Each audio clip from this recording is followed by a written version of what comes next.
What happens when a single father's carefully controlled world collides with his boss in the ocean, and she whispers the four words that change everything? I'm Ethan Brooks, and this is the story of how one company beach retreat shattered every boundary I thought I understood. Stay with me until the end, hit that like button, and comment what city you're watching from. I want to see how far this story travels. The sun hadn't even reached its peak when I realized this retreat was going to be a disaster. Not the catastrophic, career-ending kind of disaster I'd feared when the invitation landed on my desk 3 weeks ago. No, this was worse. This was the slow-burning, creeping under your skin kind of disaster that starts with good intentions and ends with you questioning every decision that led you to this exact moment. Standing on the white sand of Crescent Bay Resort, watching my 7-year-old daughter Lily chase seagulls with an enthusiasm that threatened to exhaust me just by observation, I felt the familiar weight of single parenthood settle across my shoulders like a weighted blanket. Around me, my colleagues from Morrison & Associates were already 3 drinks deep into their Friday afternoon, their laughter carrying across the beach with the kind of abandon that only comes from knowing your weekends don't involve bedtime negotiations and breakfast prep. "Daddy, look! That one has a French fry." Lily's voice pierced through my thoughts, high and bright and completely unconcerned with the fact that I'd been awake since 5:30 that morning, packing sunscreen and swim diapers and enough snacks to sustain a small army. "That's great, sweetheart. Just don't get too close to the water without me, okay?" She waved dismissively, already pursuing her next target. I'd brought her because I had no choice. My sister, my usual lifeline, was in Portland for a wedding, and the babysitter I'd lined up had come down with strep throat 48 hours before departure. The company had been understanding, even enthusiastic about it. "Family friendly," the invitation had proclaimed in cheerful sans serif font. "Bring your loved ones." What they didn't mention was that family friendly still meant an open bar starting at noon, a volleyball tournament that had already resulted in one twisted ankle and a general atmosphere of professional boundaries dissolving like sugar in hot tea. I was adjusting the beach umbrella I'd staked into the sand, my little island of responsibility in a sea of tequila sunrises, when I heard her voice. "You came prepared." I turned, and there was Claire Morgan, standing at the edge of my shade, with a smile that seemed both amused and something else I couldn't quite identify. Approval, maybe, or curiosity. My boss, the CEO of Morrison & Associates, the woman whose signature determined my salary, whose approval shaped my career trajectory, whose presence in any room seemed to straighten spines and sharpen focus. Except here, now, she looked different. It wasn't just the obvious. The fact that instead of her usual impeccable suits, she wore a simple white cover-up over what I tried very hard not to notice was a navy blue bikini. It wasn't even the way her dark hair, usually pulled back in that severe bun, fell loose around her shoulders in waves I'd never seen before. It was something in her posture, a softness, an ease that never appeared in the office, where Claire Morgan was all sharp edges and sharper decisions. "Force of habit," I said, gesturing to my setup. Umbrella, beach bag containing 3 types of sunscreen, arranged by SPF, a small cooler with water bottles and juice boxes, a first aid kit because you never knew. When you're responsible for someone else's survival, you plan for contingencies. "Lily, right?" She nodded toward my daughter, who had apparently given up on seagulls and was now constructing what appeared to be an elaborate sand fortress. "She's beautiful. She has your eyes." The compliment caught me off guard. Claire knew I had a daughter. It was in my file, part of the background that made me Ethan Brooks, senior analyst, single parent, reliable but never quite available for late-night projects. But she'd never acknowledged her before, not directly. "Thank you. She's everything." The word came out more honest than I'd intended, and I saw something flicker across Claire's face. Recognition, maybe, or understanding. "I can see that." She paused, and in that pause I heard the sounds of the retreat around us. Brad from accounting attempting to organize the volleyball teams, Sarah from HR laughing at something on her phone, the distant crash of waves against the shore. "Mind if I join you? It's gotten a bit much out there." She gestured vaguely toward the main cluster of our coworkers, where someone had just suggested body shots and at least 3 people had enthusiastically agreed. Of course. I shifted the umbrella to extend the shade, suddenly hyper-aware of the fact that my boss was about to sit beside me on a beach towel. Fair warning, though, my daughter's likely to recruit you for castle construction within the next 5 minutes. I'll consider myself warned. Claire settled onto the sand with a grace that seemed at odds with the casual setting, tucking her legs beneath her. This close, I could smell her sunscreen, something expensive probably, that smelled like coconut and something floral I couldn't name. Not the $40 family-size bottle from Costco that currently coated both Lily and me. For a moment, we sat in companionable silence. It should have been awkward, boss and employee, hierarchy and professionalism, all those unspoken rules that governed our Monday through Friday existence. But something about the setting, about the sound of the ocean and the warmth of the sun, seemed to suspend those rules, to create a pocket of space where we were just 2 people sharing shade. "Can I ask you something?" Claire's voice was quiet, almost hesitant, a tone I'd never heard from her before. "Sure. How do you do it? The balance, work and Lily and everything else." I laughed, but it came out bitter. "Do I look balanced to you? I'm at a company beach retreat with a 7-year-old, carrying enough supplies to stock a small pharmacy. I left the office at 3 yesterday to make her dance recital, which meant I was up until midnight finishing the Henderson analysis. Last Tuesday, I had to take a client call from the pediatrician's waiting room because she had an ear infection and the nanny was sick. Balance isn't the word I'd use. What word would you use? I thought about it, watching Lily pat down a tower with fierce concentration. Juggling. Constantly juggling, and constantly aware that if I drop one ball, it all comes crashing down. Claire was quiet for a long moment. When she spoke again, her voice was softer. "I think you're doing better than you give yourself credit for." "You say that because you see me at work, where I've got systems and routines and the blessed structure of a 9-to-5 schedule. Well, more like 7 to 6, but still. You don't see the mornings when I've burned breakfast because I was trying to find her homework and answer emails at the same time. You don't see the nights when I'm so tired I can barely read her a bedtime story without my eyes crossing." "No," Claire said. "But I see the man who never misses a deadline, who produces work that's consistently excellent, and who I've watched take calls in his car because he needed to pick up his daughter on time. I see someone who's made it work when most people would have fallen apart." The compliment settled over me like warmth, unexpected and a little uncomfortable. I wasn't used to this version of Claire, the one who offered personal observations, who seemed genuinely interested in my answer rather than just collecting data points for a performance review. "Thank you," I said finally. "That means a lot." "Daddy!" Right on schedule, Lily came bounding over, sand coating her legs up to her knees. "I need help with the moat. Keeps filling in." "That's because you're too close to the water, Sweet Pea. The sand's too wet there." "But I need water for the moat. How else will I keep out the invaders?" I opened my mouth to explain the engineering challenges of moat construction, but Claire spoke first. "What if we built a bucket brigade?" she suggested, and I heard real enthusiasm in her voice. "We could bring water from the ocean and pour it in. That way the moat stays where you want it, and you can control how much water goes in." Lily's eyes went wide. "Would you help me?" I expected polite decline, some version of maybe later that adults used when they wanted to sound supportive without committing. Instead, Claire smiled, a real smile, not the professional one I was used to seeing in meetings. "I'd be happy to. Lead the way." And just like that, my boss was following my daughter across the sand, both of them discussing moat architecture with the kind of seriousness usually reserved for quarterly earnings reports. I sat there for a moment, processing what I'd just witnessed.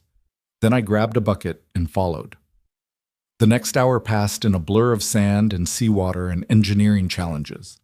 Claire proved to be surprisingly good with kids, patient where I would have been frustrated, creative where I would have been practical. She listened when Lily explained her vision for a castle that could house at least 50 princesses and maybe some dragons if they're friendly, and she offered suggestions that enhanced rather than corrected.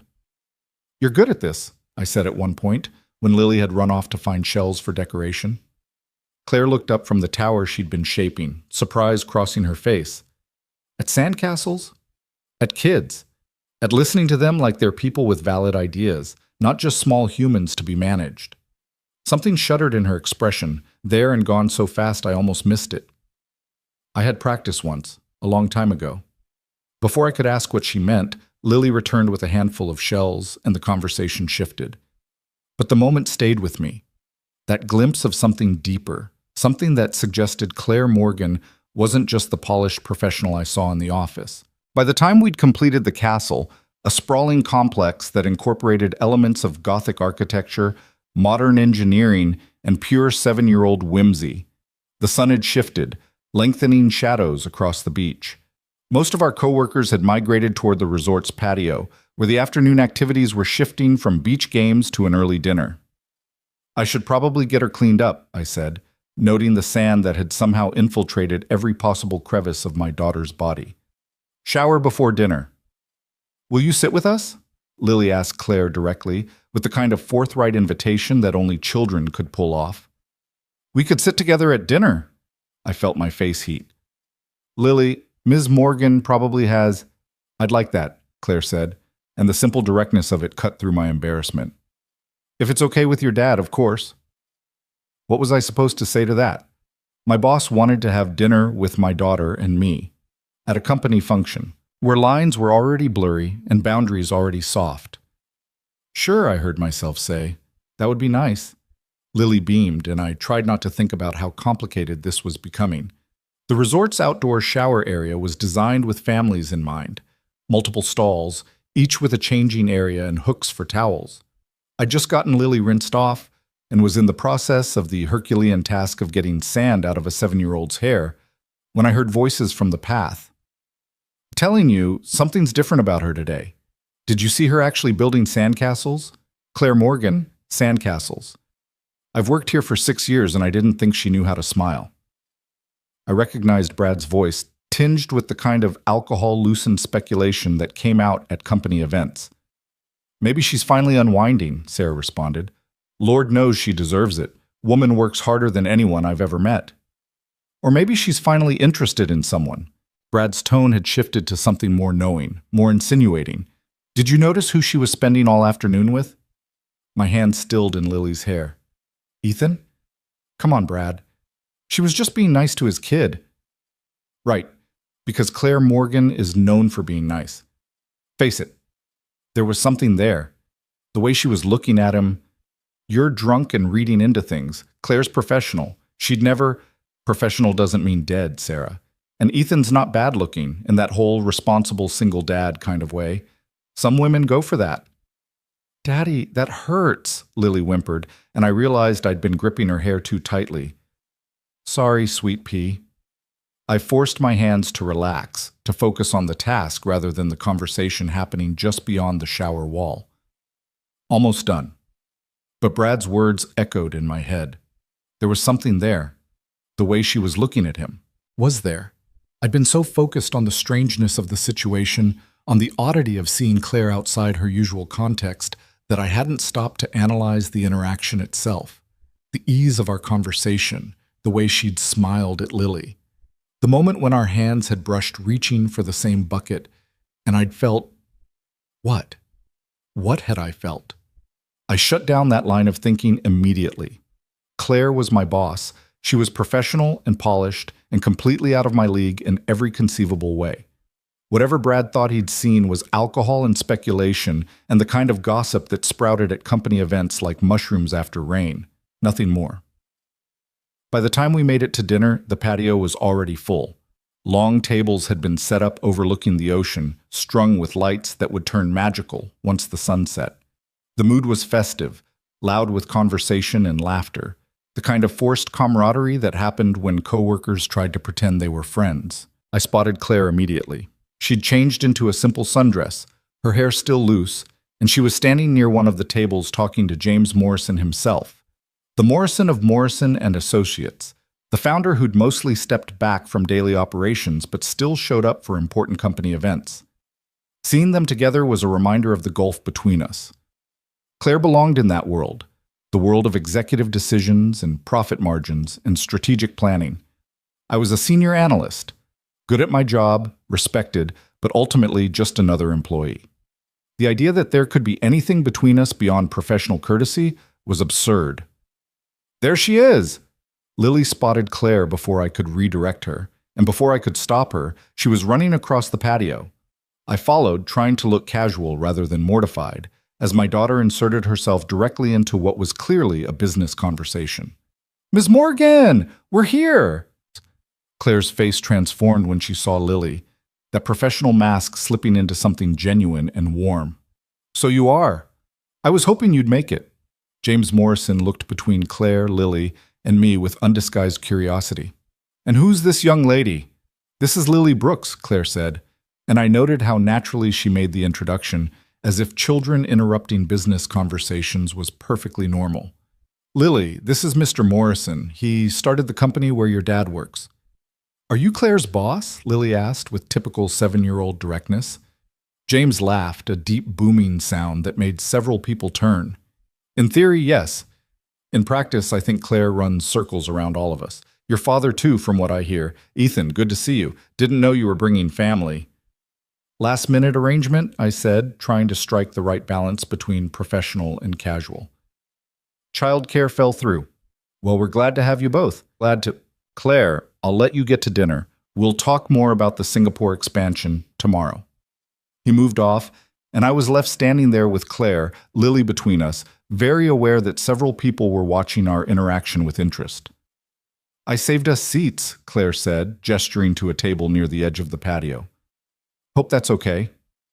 "More than okay. Thank you." The table she'd chosen was perfect, close enough to the main group to be social, far enough away to have actual conversations without shouting. As we settled in, Lily between us, I felt some of the tension from earlier ease. This was just dinner, just colleagues sharing a meal at a company function. Nothing complicated about it, except it didn't feel simple. It felt like something else entirely. The meal service started, and with it came the kind of easy conversation that surprised me. Claire asked Lily about school, about her favorite subjects and her friends, and she listened to the answers with genuine interest. When Lily launched into an elaborate explanation of the drama in her second-grade class, apparently someone had brought cupcakes for their birthday, and not everyone got the same flavor, which had caused significant social upheaval. Claire nodded along as if this was the most important geopolitical situation she'd encountered. "Sounds complicated," she said seriously. "What did you do?" "I told Emma that chocolate and vanilla taste basically the same if you eat them fast enough," Lily explained.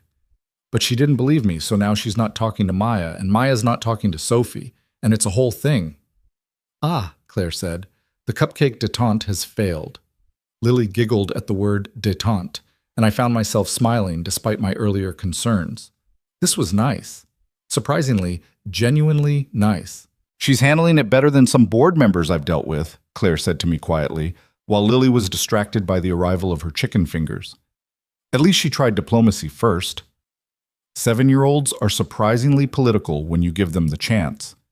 I'm learning that. Our eyes met, and I felt it again. That spark of something I couldn't quite name. Connection, maybe. Understanding. The sense that we were sharing a moment that existed slightly outside the normal flow of the evening. I looked away first, unsettled. The dinner progressed with multiple courses and more wine than was probably wise for a work function. Around us, conversations grew louder, laughter more frequent. Brad had moved on to telling stories about his college days that were definitely not appropriate for children, and Sarah was attempting to organize a bonfire for later. "This is nice," Claire said at one point, so quietly I almost didn't hear her. "Being here, with people who aren't trying to get something from me." I glanced at Lily, who was carefully arranging her French fries in order of size, completely absorbed in her task. She's definitely not after anything except maybe dessert. "I meant both of you." The words hung in the air between us, weighted with something I wasn't sure I wanted to examine. "Claire, I know," she said quickly. "I know what this looks like, what it might seem like. But I just mean, it's refreshing. You're not asking me for a promotion or trying to get insider information about the restructuring. You're just here, being a dad, being yourself." I'm always myself. Are you? She turned to face me fully, and in the soft light from the string lights above us, her eyes were darker, more intense. I see how you are in the office, Ethan. You're good at your job, brilliant even, but you're always holding something back, always careful, like you're afraid one wrong move will topple everything.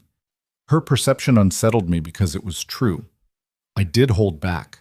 I had to. Being a single parent meant I couldn't afford to take risks, couldn't afford to ruffle feathers or make waves. I needed the stability, the reliable paycheck, the health insurance that covered Lily's regular checkups and occasional ear infections. It's called being responsible, I said, aiming for light but landing somewhere defensive. I know, I respect it, but sometimes responsibility can become a cage, says the CEO who probably works 80 hours a week. Exactly. Her smile was rueful. I'm not criticizing. I'm relating. Before I could respond, dessert arrived, some elaborate chocolate creation that made Lily's eyes go wide. The moment passed, but the words stayed with me. Responsibility can become a cage. Was that what I'd built for myself? A cage of routine and safety and carefully managed risk? After dinner, as the sun finally dipped below the horizon and the bonfire Sarah had promised materialized on the beach, I took Lily back to our room. She was fading fast, the day's excitement catching up with her, and I wanted to get her settled before she hit the overtired stage that could only end in tears. Did you have fun today? I asked, as I tucked her into the resort's surprisingly comfortable bed. So much fun. The castle was the best, and Ms. Morgan is really nice. She's pretty too. She is nice, I agreed carefully. Do you think she's lonely? The question surprised me. What makes you ask that? Lily shrugged, settling deeper into the pillows. I don't know. She has a sad smile sometimes, like Mrs. Patterson at school after her husband died. Happy on the outside, but sad underneath. The observation was far too perceptive for a 7-year-old, and it struck something in my chest. Because Lily wasn't wrong. I'd seen it too, in unguarded moments, that flash of something melancholy beneath Claire's polished exterior. Maybe, I said finally, but that's not for us to worry about, okay? Ms. Morgan is a grown-up who can take care of herself. Can we have breakfast with her tomorrow? We'll see. Now sleep. Big day tomorrow.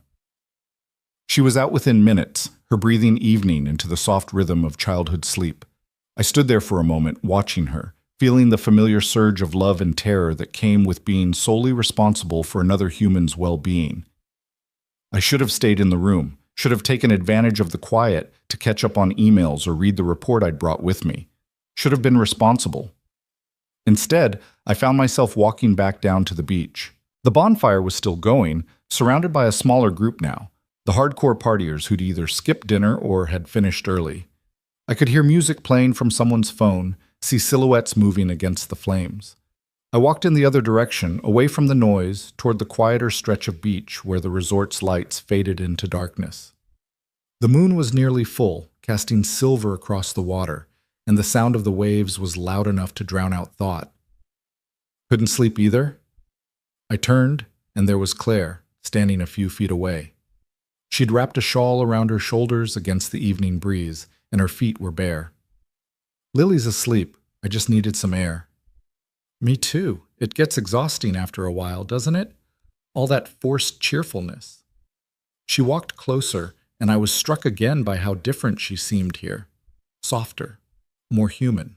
Like the beach had stripped away some essential professional armor, leaving just the person underneath.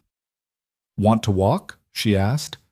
I knew I should say no, should make some excuse about needing to check on Lily or having work to do, should maintain those boundaries that were already feeling dangerously thin. Sure, I said instead. We walked in silence at first, our footprints appearing dark and temporary in the wet sand near the waterline. The ocean stretched out beside us, vast and dark, and full of depths I couldn't see. Can I tell you something? Claire's voice was quiet, nearly lost in the sound of the waves. Something I don't usually talk about? Of course. She was quiet for so long I thought she'd changed her mind. Then, I had a daughter once, not biologically. I was engaged when I was younger, and he had a daughter from a previous relationship, Emma. She was 5 when I met her, 6 when her father and I got engaged. I loved her immediately, completely. My chest tightened. What happened? Her father cheated. Multiple times, apparently. When I found out, when I left, I lost both of them. He got full custody. She wasn't mine, not legally, and her mother didn't want me around. I went from being almost mom to nothing overnight. Claire, I'm so sorry. It was 10 years ago. I should be over it by now. But watching you with Lily today, it brought it all back. The way she looks at you, the way you anticipate her needs before she even expresses them. That bond. I had that once, briefly, and then it was gone.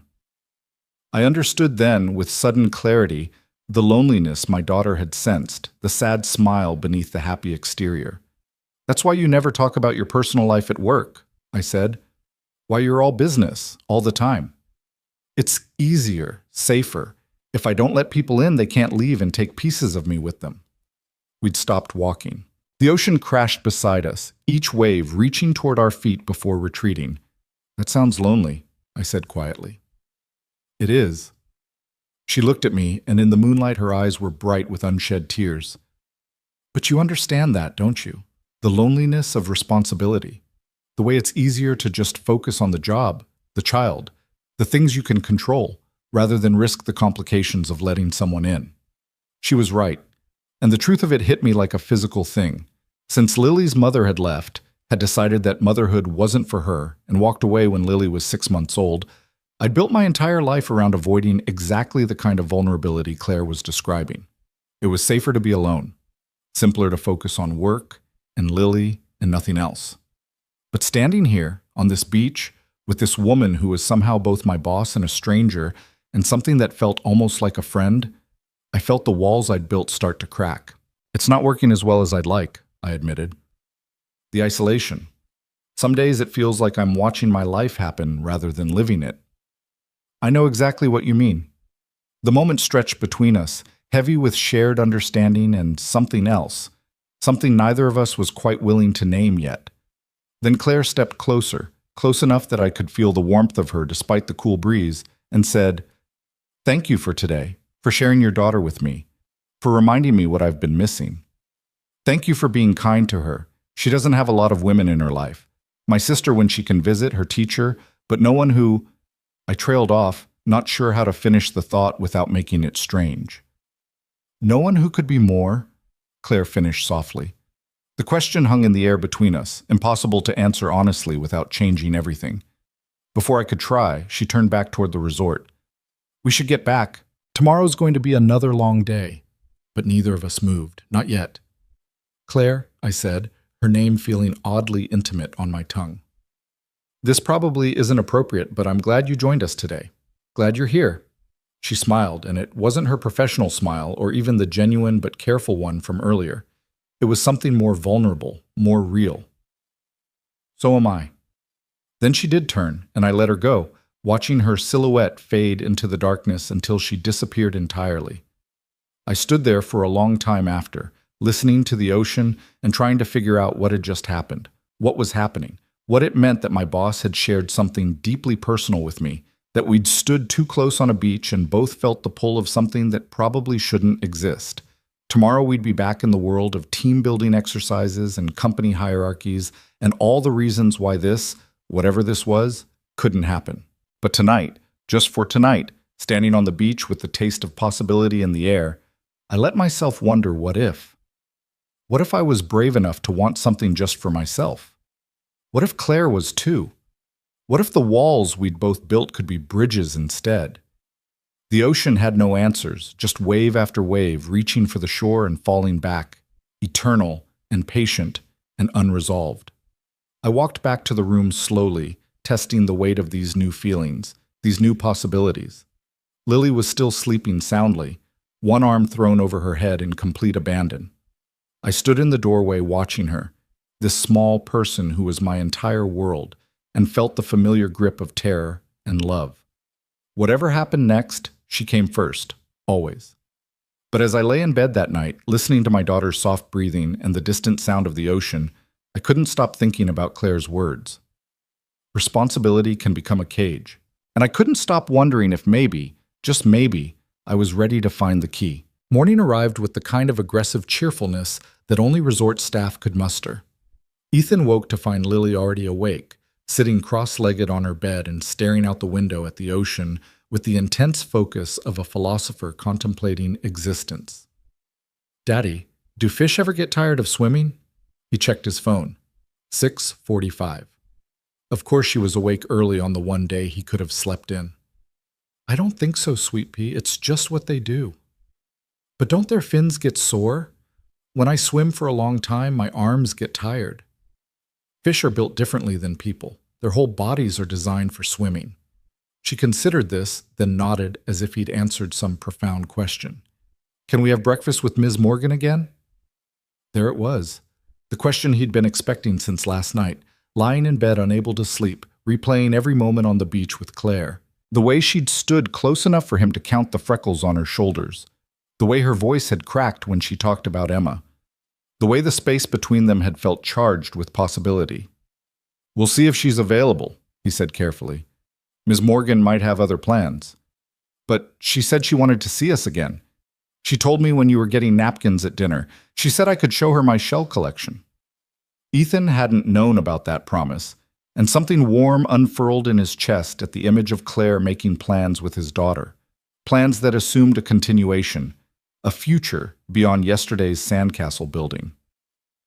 They made their way down to the resort's breakfast buffet, Lily clutching the small bag of shells she'd collected the previous day. The dining area was less crowded than Ethan had expected. Apparently most of his co-workers were sleeping off the previous night's bonfire and drinking. He recognized a few early risers scattered among the tables, nursing coffee and staring at their phones with the glazed expression of people checking work emails on vacation. Claire wasn't there. Ethan felt the disappointment like a physical thing, which was ridiculous. She was his boss. She had no obligation to have breakfast with him, no reason to continue the unexpected intimacy of yesterday. Whatever had happened on the beach last night was probably just a moment, a brief crack in the professional facade that would seal itself back up in the daylight. He was loading Lily's plate with fruit and yogurt when he heard her voice behind him. "I was hoping I'd find you here." He turned too quickly, nearly dropping the serving spoon. Claire stood there in jeans and a soft blue sweater, her hair pulled back in a ponytail that made her look younger, more approachable. She carried 2 cups of coffee, and she held one out to him with a small smile. "Black, right? I've seen you in enough morning meetings to know your order." The gesture was simple, but it felt significant. She'd noticed. She'd remembered. She'd thought about him enough to bring him coffee without being asked. "Thank you," he managed, taking the cup. Their fingers brushed, and he felt that spark again, undeniable now in the bright morning light. "Ms. Morgan, you came!" Lily had spotted them and was racing over with the enthusiasm that characterized all her movements. "I brought my shells to show you." "I'm so glad. Should we find a table?" They settled by the windows overlooking the beach, and Lily immediately launched into detailed descriptions of each shell in her collection. Claire listened with the same attention she gave to board presentations, asking questions about where each one was found and what made it special. Ethan watched them, his daughter's animated face and Claire's genuine interest, and felt something shift inside him. This wasn't just his boss being polite. This was Claire choosing to spend her morning with them when she could have been anywhere else, doing anything else. "This one's my favorite," Lily said, holding up a small spiral shell that had a pink interior. "It's like it's hiding a secret inside." "It is beautiful," Claire agreed. "Sometimes the best things are the ones you have to look closely to see." Her eyes flicked to Ethan as she said it, and he felt heat rise in his face. "Lily, why don't you go get some more orange juice?" he suggested, needing a moment to collect himself. Once his daughter was out of earshot, Claire leaned forward slightly. "I'm sorry if this is too much. If I'm overstepping, I woke up thinking about yesterday, and I wanted to see you both again." "You're not overstepping," Ethan said, and meant it. "But I have to ask, what are we doing here, Claire? Because from the outside, this probably looks like I'm showing favoritism to one of my employees. Like there's something inappropriate happening." She smiled, but it didn't reach her eyes. "I know how it looks. I've been thinking about that too. And I don't have a good answer. I just know that yesterday was the first time in years I felt like a person instead of a position. The first time I've laughed without calculating how it would be perceived. The first time I've wanted to spend time with someone just because I enjoyed their company, not because it served some professional purpose. The honesty in her voice made Ethan's chest tight. He understood exactly what she meant because he felt it too, this sense of stepping outside the carefully constructed roles they'd both built for themselves. My sister asked me once why I don't date, he said quietly. Why I don't even try. I told her I didn't have time, that Lily was my priority, that it was too complicated. But the truth is, I was scared. Scared of letting someone in and having them leave. Scared of Lily getting attached to someone who might disappear. Scared of wanting something just for myself and having it fall apart. And now? Lily was making her way back, carefully carrying a cup of orange juice that threatened to slosh over the sides with each step. Now I'm still scared, Ethan admitted, but maybe that's not a good enough reason anymore. Claire's expression softened, and she reached across the table to briefly touch his hand. The contact lasted only a second, but it felt like a promise. The rest of breakfast passed in easy conversation, the three of them falling into a rhythm that felt natural despite its impossibility. When they finished, Claire suggested a walk on the beach before the day's scheduled activities began. There's supposed to be some kind of team scavenger hunt thing this afternoon, she said with a grimace. Mandatory fun according to the itinerary, but we have a few hours before that starts. The beach was quieter in the morning, populated mostly by joggers and early rising families. They walked along the waterline, Lily running ahead to investigate tide pools while Claire and Ethan followed at a slower pace. Tell me about her mother, Claire said suddenly. If that's not too personal. Ethan had learned to expect this question, though it never got easier to answer. We weren't together long, a few months. When she got pregnant, we tried to make it work. Moved in together, made plans. But after Lily was born, she couldn't handle it. Said she felt trapped, that motherhood wasn't what she expected. One day I came home from work and she was just gone. Left a note saying she couldn't do it anymore. How old was Lily? 6 months. Claire stopped walking. She left a 6-month-old baby? I was angry for a long time, furious actually, but eventually I realized that she did the right thing. If she couldn't be present, couldn't commit, it was better for Lily that she left rather than staying and resenting her. Doesn't mean it doesn't hurt Lily sometimes, wondering why her mother didn't want her, but at least she has one parent who's all in. You're a good father, Ethan, the best kind. I'm just doing what needs to be done. No, Claire said firmly. You're doing more than that. You're showing up every day with your whole heart. That's not obligation. That's love. They watched Lily crouch beside a tide pool, her finger carefully touching the water's surface. What about you? Ethan asked. After Emma. After everything. Did you ever want to try again? Find someone? Maybe have kids of your own? Claire was quiet for a long moment. I threw myself into work instead. Built my career into something I could control, something that couldn't leave me. I told myself it was enough, that professional success could fill all the spaces that personal connection used to occupy. Did it? What do you think? Her voice was light, but Ethan heard the loneliness underneath. He understood it because he'd been living it too, this half-life of responsibility and routine, of being needed but not necessarily wanted, of competence masking emptiness. Daddy, look! A crab! Lily's voice carried across the sand, excited and urgent. They spent the next hour exploring tide pools, Claire crouching beside Lily to examine hermit crabs and anemones with the same careful attention she probably gave to financial reports. She knew surprising amounts about marine biology, explaining the ecosystem dynamics with enough detail that Ethan suspected this wasn't casual knowledge. I grew up near the ocean, she explained when he asked. Spent every summer on the beach. It was the one place I felt free. Is that why you came to this retreat? For the ocean? Partially. Mostly I came because James insisted, said I needed to be more visible, more approachable, that the staff sees me as intimidating. You are intimidating, Ethan said honestly. In the office, you're formidable. And here? He looked at her, really looked at her, hair coming loose from its ponytail, sand on her jeans, laughing at something Lily had just said. Here, you're just Claire.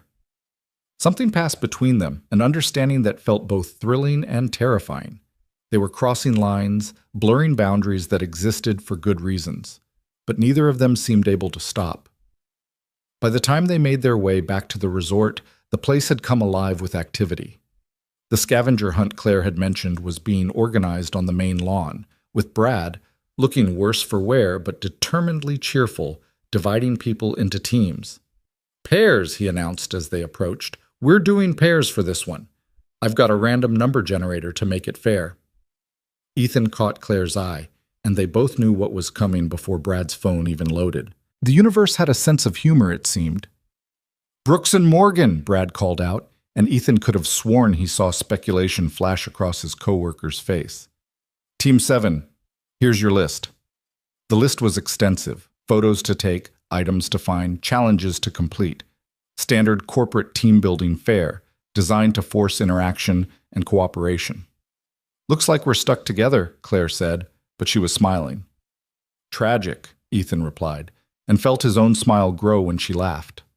Lily, it turned out, was being looked after by the resort's kids club, something Ethan hadn't known existed but was grateful for now. After making sure his daughter was settled with a group of other children and approximately 17 craft supplies, he rejoined Claire at the starting line. "Ready to see my competitive side?" she asked as Brad counted down to the start. "I've seen you negotiate contracts. I'm terrified." The scavenger hunt was ridiculous in the way these things always were, requiring them to perform embarrassing tasks, take silly photos, and work together in ways that would have been painful with someone he didn't know. But with Claire, it was different, fun even. They raced from location to location, laughing at the absurdity of it all. At one checkpoint, they had to build a sandcastle together in under 5 minutes. At another, they had to recreate a famous painting using only items found on the beach. Each task required them to communicate, to coordinate, to touch hands and shoulders, and exist in each other's space in ways that felt both innocent and charged. "We need something blue for the sky," Claire said during the painting challenge, surveying the beach around them. "And we're supposed to be doing Starry Night, so we need a lot of blue." "There's some blue sea glass over there," Ethan pointed. "And maybe we could use water mixed with sand to create different shades." They worked seamlessly, falling into a rhythm that suggested they'd been partners for years rather than boss and employee, attempting their first collaboration outside the office. When they finished, a surprisingly accurate rendition of Van Gogh's masterpiece, made entirely of shells, driftwood, and carefully arranged sand, they stepped back to admire it. "We're actually pretty good at this," Claire said. "We make a good team." The words hung between them, meaning more than just the scavenger hunt. The final challenge was on a secluded part of the beach, away from the main resort. They had to find 3 specific types of shells, take a photo with a landmark formation, and then answer a trivia question about company history. They were searching for the 3rd shell when Claire suddenly grabbed his arm. "Ethan, stop." He froze. "What?" "Look." She pointed ahead, where a sea turtle had emerged from the water and was slowly making its way up the beach. "She's coming to nest." They watched in silence as the turtle dug her nest, the ancient ritual playing out before them. Other teams were probably finishing by now, probably winning the scavenger hunt, but neither Ethan nor Claire moved. This felt more important than any corporate competition. "I haven't seen this in years," Claire whispered. "Not since I was a kid." "It's incredible."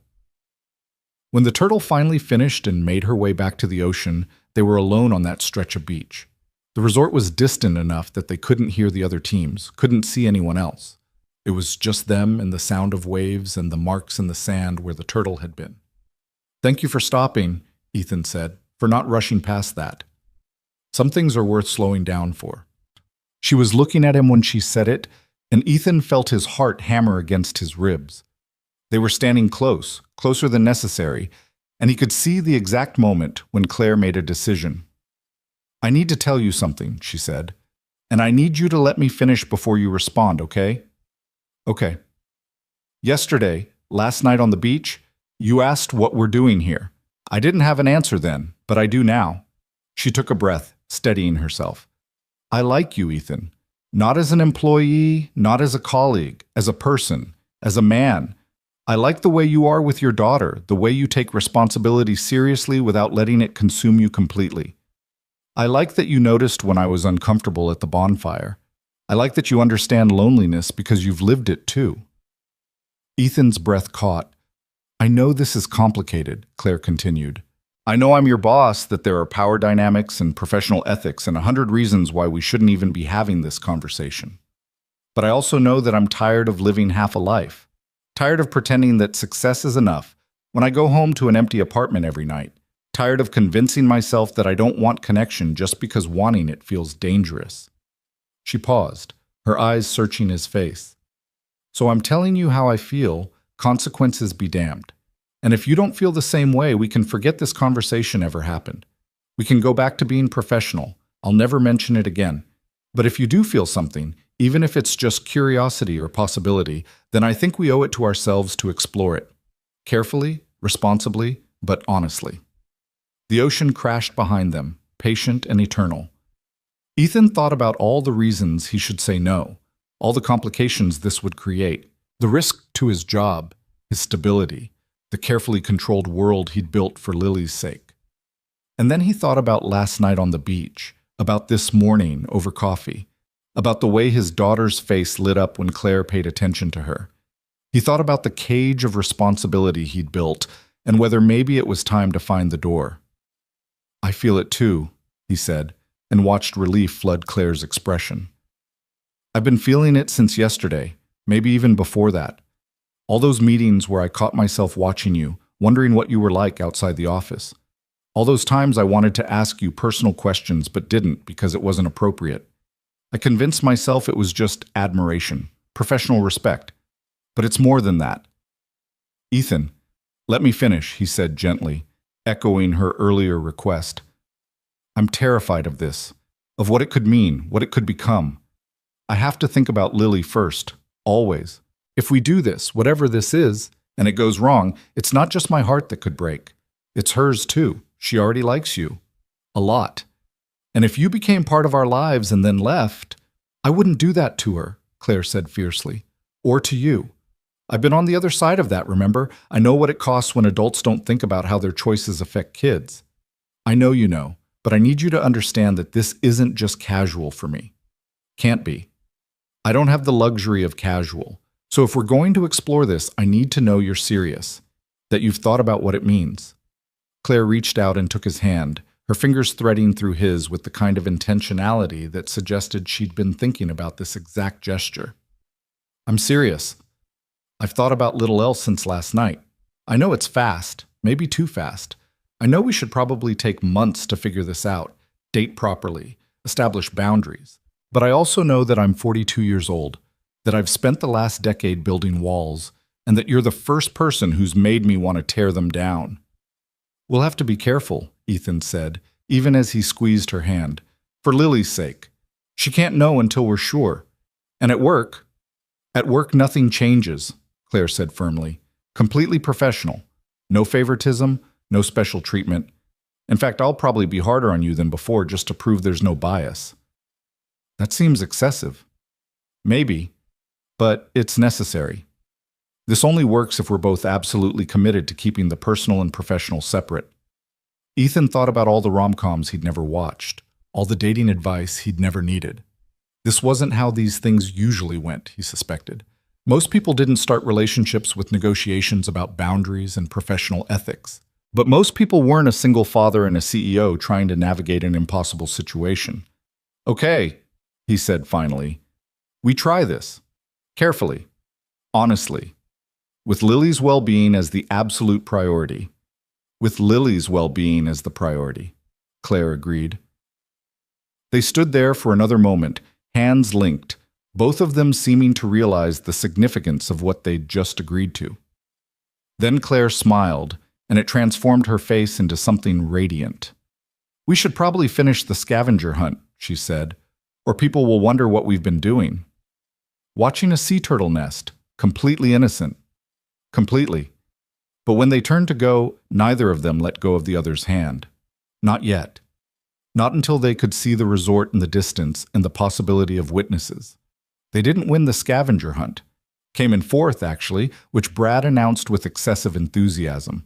But Ethan found he didn't care about the results. He'd won something more important, the possibility of something real with someone who understood him. The rest of the afternoon passed in a blur of company activities. Claire was pulled into conversations with James Morrison about the Singapore expansion, fielding questions with her usual competence while Ethan watched from a careful distance. To anyone observing, they were exactly what they'd always been: boss and employee, professional and appropriate. But Ethan caught the small glances she sent his way, the brief smile when their eyes met across the patio. They were sharing a secret now, and it felt both exhilarating and terrifying. He picked up Lily from the kids' club to find her covered in paint and buzzing with excitement about the friendship bracelets she'd made. "Can I give one to Miss Morgan?" she asked, holding up a bracelet woven in blue and white. "I made it special for her." "I think she'd love that," Ethan said, his heart swelling at his daughter's thoughtfulness. They found Claire near the pool, and Lily raced over with the kind of confidence only 7-year-olds possessed. "I made this for you. It's a friendship bracelet. See, the blue matches your eyes."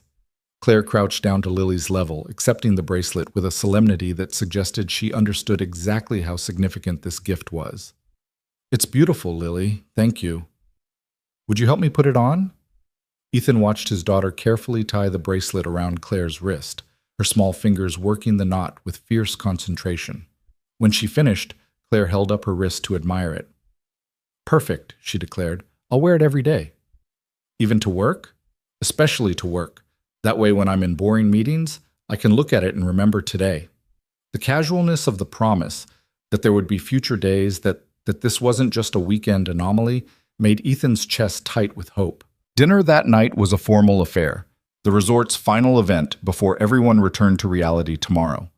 Long tables were set up in the main dining room, and Ethan found himself seated between a marketing analyst he barely knew and Sarah from HR, who kept giving him knowing looks that suggested the gossip mill had been active.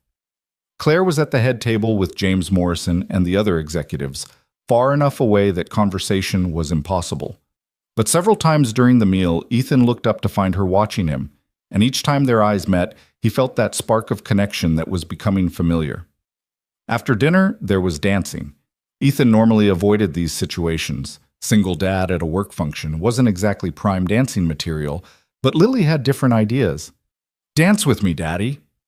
So he found himself on the makeshift dance floor, swaying awkwardly to music that was too loud while his daughter spun in circles. Other people joined in, couples, coworkers who'd had enough wine to forget their self-consciousness, even James Morrison attempting what might have been the cha-cha with his wife. Then Claire was there, smiling down at Lily. "Mind if I cut in? You want to dance with Daddy?" Lily's eyes went wide. "Actually, I was hoping to dance with you first, if that's okay with your dad."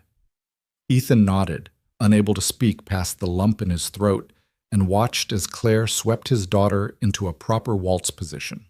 She led Lily around the floor with the grace of someone who'd had lessons, making his daughter feel like a princess, and Ethan fell a little bit more. When the song ended and a faster one began, Claire finally turned to him. "Now you? I should warn you, I'm not very good at this." "Neither am I. We'll be terrible together." They danced, and she was right. They were objectively bad at it, stepping on each other's feet and losing the rhythm. But it didn't matter because Claire was laughing, really laughing, and Ethan felt lighter than he had in years. "Thank you," she said when the song ended. "For today, for being brave enough to say yes. Thank you for asking." They stood there in the middle of the dance floor, people moving around them, existing in a bubble that felt separate from everything else. Tomorrow they'd go back to being boss and employee, back to professional distance and appropriate boundaries.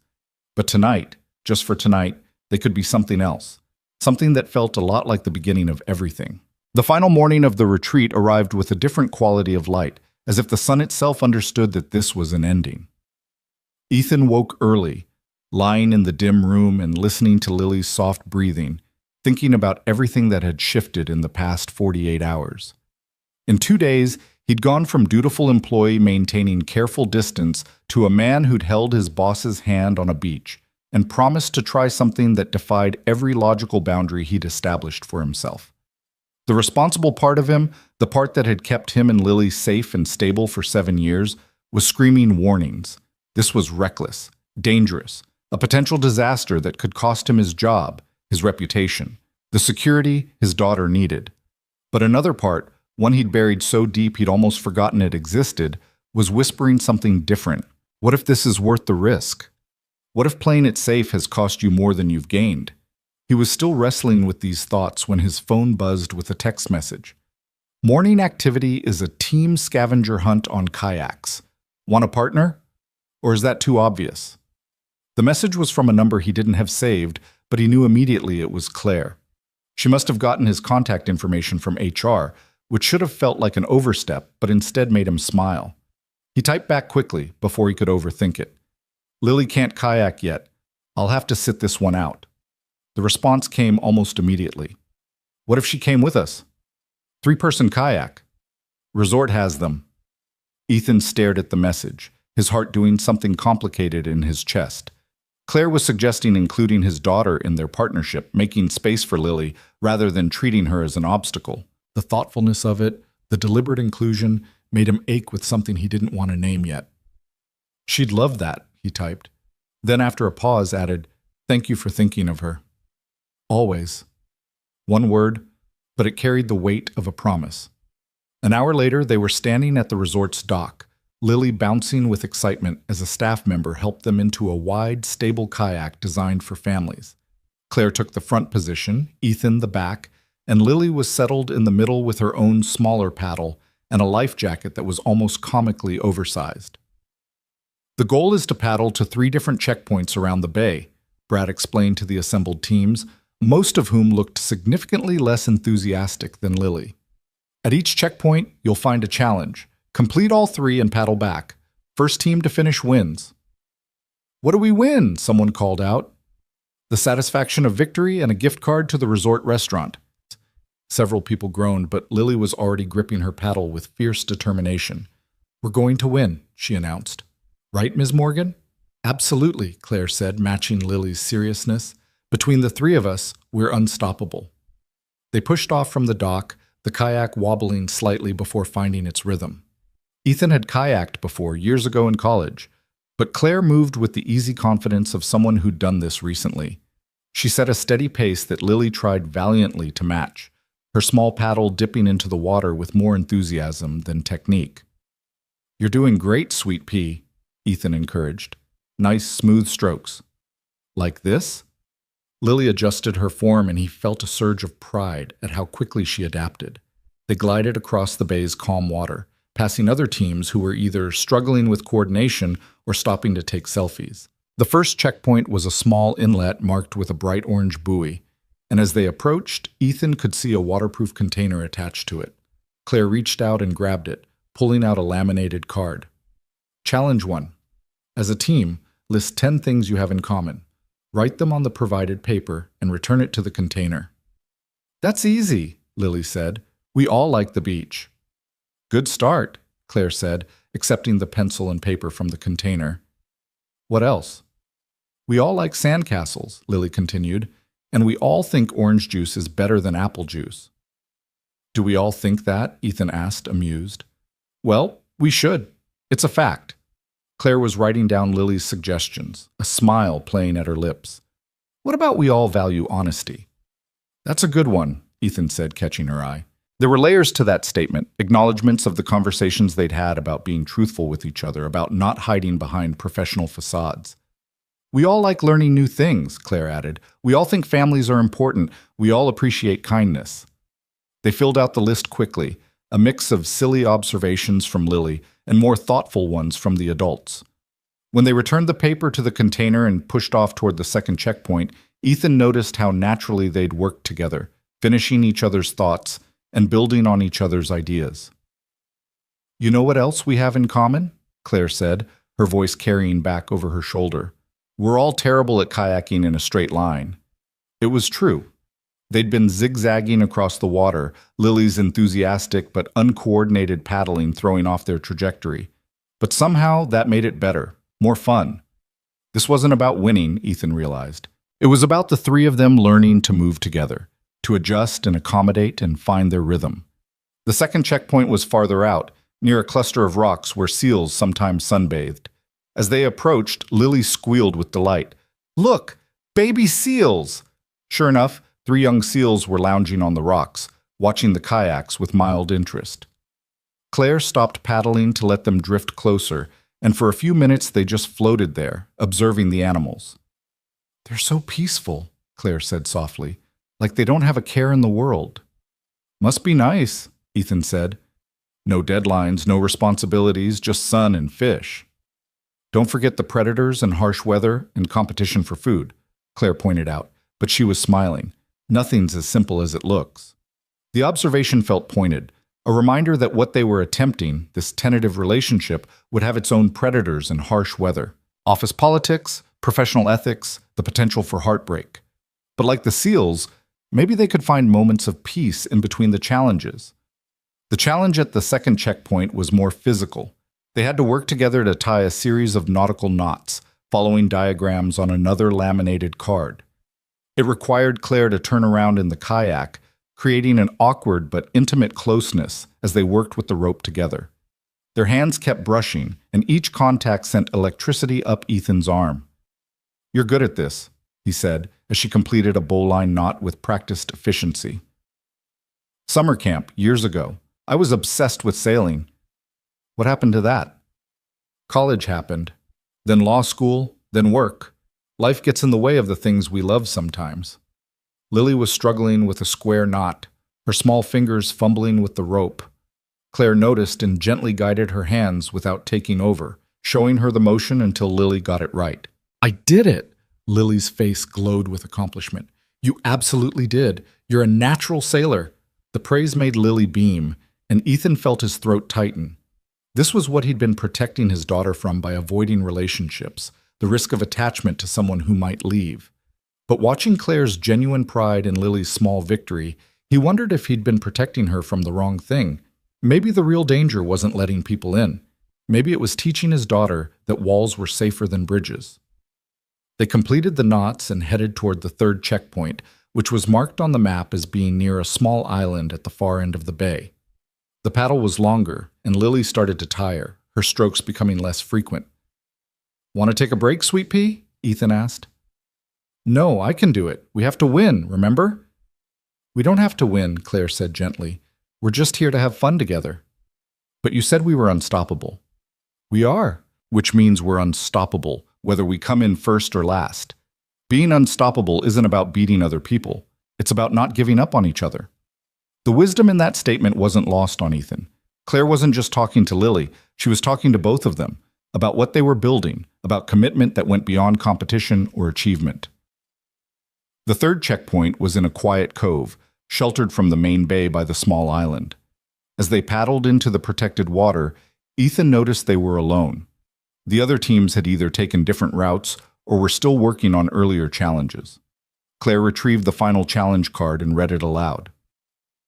"Share something you've learned this weekend. It can be about yourself, about your teammates, or about life in general. Discuss as a team." For a moment, nobody spoke. The kayak drifted gently, waves lapping against its sides, and Ethan felt the weight of the question settle over them. "I learned that I'm good at making friends," Lily said finally. "Even with grown-ups. Miss Morgan is my friend now, right?" "Absolutely," Claire said, her voice thick with emotion. "You're one of my favorite people, Lily." "What did you learn, Ms. Morgan?" Claire was quiet for a long moment, her paddle resting across the kayak. When she spoke, her voice was soft but steady. "I learned that I've been afraid of the wrong things. I thought letting people in would make me vulnerable, would give them power to hurt me. But being alone, that's its own kind of hurt. And maybe being vulnerable with the right people isn't weakness. Maybe it's the bravest thing you can do." Lily nodded sagely, as if Claire had just explained the meaning of life. "What about you, Daddy?" Ethan looked at the back of Claire's head, at the way sunlight caught in her dark hair, at his daughter sitting between them, connecting them physically the way she was starting to connect them emotionally. "I learned that being responsible doesn't have to mean being alone," he said carefully. "That maybe I've been so focused on keeping you safe that I forgot we both deserve to be happy too. That sometimes the scary choice is also the right one." Claire turned to look at him, and the expression on her face was so raw, so grateful, that Ethan felt his heart stutter. "Those are good things to learn," Lily pronounced. "Can we finish now? I'm getting hungry." The spell broke, and they laughed, the tension easing into something warmer. They marked their challenge as complete and began the paddle back to the resort. They didn't win, came in third actually, but Ethan found he genuinely didn't care. After the kayaking, there was a final group lunch, a last chance for the company to pretend they were all friends rather than colleagues forced together by organizational charts. Ethan sat with Lily, watching Claire navigate conversations with various executives and department heads. She was different now, he noticed. Still professional, still commanding respect, but there was a softness to her that hadn't been there before. She smiled more easily, laughed at jokes that probably weren't that funny, and several times he caught her touching the friendship bracelet on her wrist, as if reminding herself it was real. "Mr. Brooks, got a minute?" Ethan looked up to find James Morrison standing beside his table, a pleasant smile on his weathered face. His stomach dropped. Had someone said something? Had their careful discretion not been careful enough? "Of course, Mr. Morrison." "Walk with me?" It wasn't really a question. Ethan told Lily to stay at the table and followed the company founder toward the beach, his mind racing through worst-case scenarios. Getting fired, being transferred, having to explain to Lily why they had to move, why Daddy had made a mistake that cost them their stability. But James didn't look angry. He looked thoughtful. "I've been watching you this weekend," James said as they walked along the sand. "You and Claire. Don't worry, I'm not about to lecture you about fraternization policies or professional boundaries. Sir, Let me finish." James held up a hand. "I started this company 40 years ago with nothing but an idea and a lot of stubborn determination, built it into what it is today. And you know what I've learned in all that time? The most successful people aren't the ones who follow every rule perfectly. They're the ones who know which rules matter and which ones are just institutional momentum." Ethan didn't know what to say to that. "Claire is the best CEO this company has ever had," James continued. "Brilliant, dedicated, ethical to a fault. But she's also been alone for as long as I've known her. Married to the job in a way that isn't healthy. I've worried about what happens when she finally burns out, when the work isn't enough anymore." "She seems happy," Ethan said carefully. "She does. Happier than I've seen her in years, and I have a pretty good idea why." James stopped walking and turned to face him directly. "I'm not blind, son. I see the way you look at each other, the way she looks at your daughter. And I'm telling you this not as your CEO, but as someone who's lived long enough to know that connection matters more than profit margins." "We haven't. It's not." Ethan struggled to find words that were honest without being too revealing. "You don't have to explain anything to me, but I do want to give you some advice, if you'll take it." "Of course." "Whatever is happening between you two, be smart about it. Claire knows the ethics policies better than anyone. She helped write them. If this becomes a relationship, there will need to be official disclosures, potential restructuring to avoid conflicts of interest. It's doable, but it requires transparency and planning." "We've talked about that," Ethan said. "About keeping things professional at work. About making sure there's no favoritism or appearance of impropriety." "Good, because I'd hate to lose either of you over something that could be handled properly." James clapped him on the shoulder. "You're a good man, Ethan. Good father, good analyst, good person. Claire could do a lot worse. Hell, she has done worse. Just promise me you'll be careful with her. She pretends to be tough, but underneath all that executive armor, she's more fragile than people realize." The words settled over Ethan like a benediction and a warning. "I promise." "Good. Now get back to your daughter before she eats all the desserts. I saw her eyeing the chocolate fountain." Ethan returned to the table to find Lily exactly where James had predicted, standing at the dessert buffet with a plate piled dangerously high with chocolate-covered strawberries. He was helping her navigate back to their seats when Claire appeared at his elbow. "Everything okay? I saw you with James." "Everything's fine. He just wanted to give some advice." "About us? About being smart. About doing things the right way." Claire's expression flickered with something that might have been relief or concern. "What did you tell him?" "That we're trying to be responsible. That we know the complications." "And he was okay with that?" "More than okay. I think he's rooting for us, actually." Claire's smile was small but genuine. "That's good. I was worried he might see it as a problem. Apparently the only problem would be if we're not careful about how we handle it." They stood there in the middle of the lunch crowd, not touching but connected by invisible threads of understanding. Around them, their colleagues were finishing meals, planning departures, already mentally shifting back to work mode. Tomorrow, they'd all be back in the office, back to hierarchies and professional distance and the carefully maintained boundaries of corporate life. But something fundamental had shifted. They'd made a choice, and there was no taking it back now. The afternoon wound down with people slowly trickling out, packing cars and saying goodbyes. Ethan had loaded most of their belongings into his car when Claire found him in the parking lot. "So this is it," she said. "Back to reality." "Back to reality," he echoed. "We should talk about how we want to handle this. At work, I mean." Ethan glanced around, making sure they were alone. "Complete professionalism. No personal conversations during work hours. No special treatment. We keep our personal lives completely separate from the office." "Agreed. Which means I probably can't have lunch with you, even casually. Can't be seen showing favoritism. I'll make sure my work speaks for itself. No relying on our relationship for advancement or special consideration." "And outside of work?" That was the question, wasn't it? How did they navigate this new territory when their entire connection had started in a work context? "Can I take you to dinner?" Ethan asked. "A real date, just the two of us. Friday night, if you're free." "I'm free. Should we meet somewhere? Keep it discreet?" "Unless you want to deal with office gossip on Monday, probably a good idea." Claire smiled, but it didn't quite reach her eyes. "I hate this part, the sneaking around, the hiding. It feels dishonest." "It's temporary," Ethan said. "Just until we figure out what this is, whether it's something that can work long term. Once we know it's serious, we can be transparent about it, file the proper disclosures, deal with any necessary restructuring." "You've really thought this through." "I have to. I can't afford to be impulsive, not with Lily depending on me." "I know.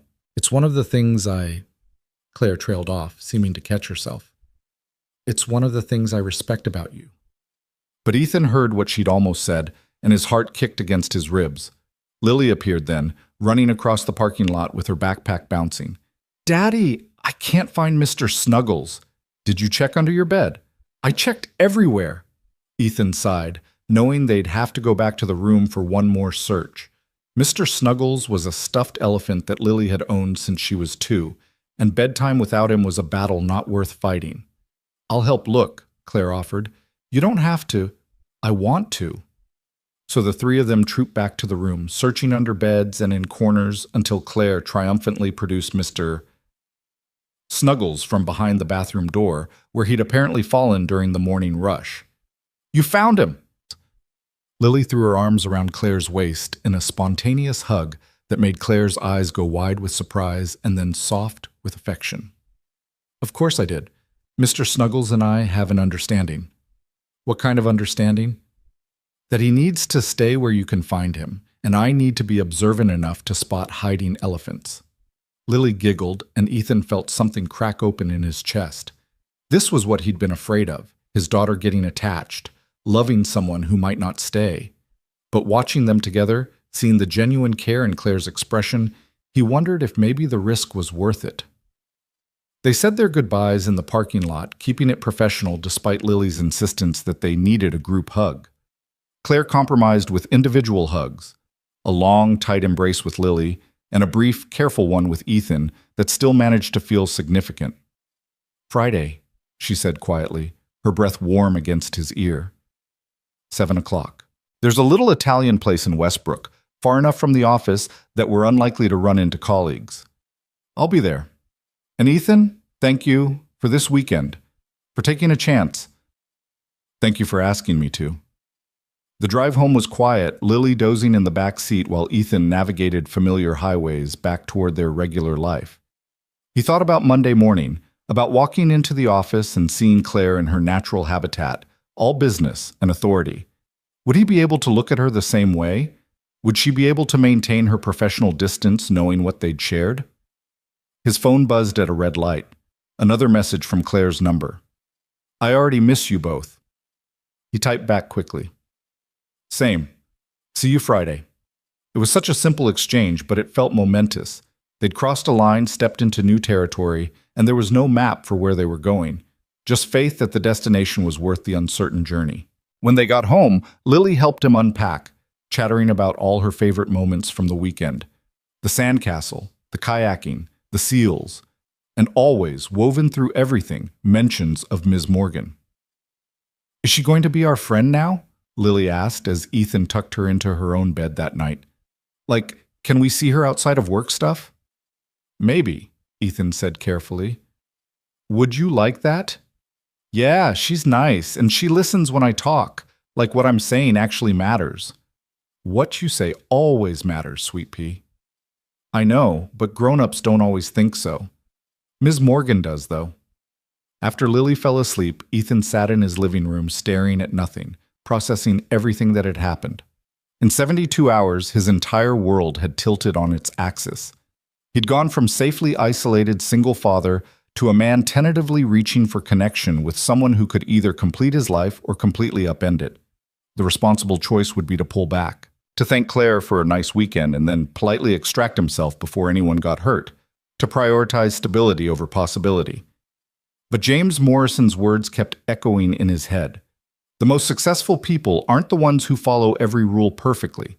They're the ones who know which rules matter. What mattered was honesty. What mattered was putting Lily first. What mattered was being brave enough to try, even when the outcome was uncertain. His phone buzzed again. Claire, sending a photo. It was her wrist, the friendship bracelet Lily had made still tied there. "Wearing it to work tomorrow," the message read. "Let them wonder." Ethan smiled and sent back a simple heart emoji, then immediately wondered if that was too much, too fast. But Claire responded with one of her own, and he felt the fear ease slightly. They were doing this, really doing this. Taking a chance on something that defied logic and professionalism and every safe choice he'd made in the past 7 years. And for the first time in longer than he could remember, Ethan Brooks felt truly, terrifyingly, wonderfully alive. Monday morning arrived with the cruel efficiency of all Mondays, dragging Ethan from sleep at 5:30 when his alarm pierced the quiet darkness. He lay there for a moment, staring at the ceiling and trying to reconcile the man who'd held Claire Morgan's hand on a beach 3 days ago with the employee who would see her across a conference table in 4 hours. The weekend felt like a dream now, something that had happened to someone else.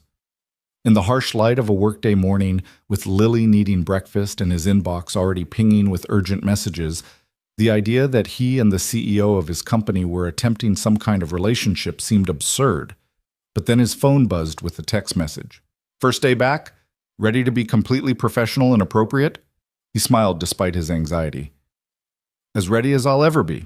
You?" Terrified, but trying to remember why we decided this was worth it. We decided it was worth it because isolation was killing us slowly, and at least this way we get to feel alive while we panic. That's remarkably dark for 6 in the morning. I haven't had coffee yet. Give me an hour, and I'll be inspirational. I'll hold you to that. See you at the office, where I will ignore you professionally. I look forward to being professionally ignored. The exchange eased something in Ethan's chest, reminded him that Claire was as nervous about this as he was. They were in it together, fumbling through uncharted territory with nothing but good intentions and mounting feelings they hadn't quite named yet. Getting Lily ready for school was its usual controlled chaos. She couldn't find her homework, then couldn't decide between 2 different hair ribbons, then announced that she absolutely needed to bring her favorite rock to show and tell, despite the fact that show and tell was on Fridays, and today was Monday. "We'll save it for Friday," Ethan said, guiding her toward the door with the gentle insistence of a parent who'd learned to pick his battles. "But what if I forget by Friday? What if this rock is the most important thing I ever show and I miss my chance?" "Then we'll deal with that tragedy when Friday comes. Right now we need to get you to school and me to work." In the car, Lily was quieter than usual, staring out the window with an expression that Ethan had learned meant she was working up to asking something. "Daddy?" "Yes, Sweet Pea? Are you going to marry Miss Morgan?" Ethan nearly drove off the road. "What? Why would you ask that?" "Because you like her, I can tell. And she likes you. That's what happens in movies. People like each other and then they get married." "Real life is more complicated than movies, Lily." "But you do like her, right?" There was no point in lying to his daughter. She was too perceptive, too attuned to the emotional currents around her. "I do like her, very much. But liking someone and getting married are very different things. We're just getting to know each other better. So you're dating. It's complicated. Why?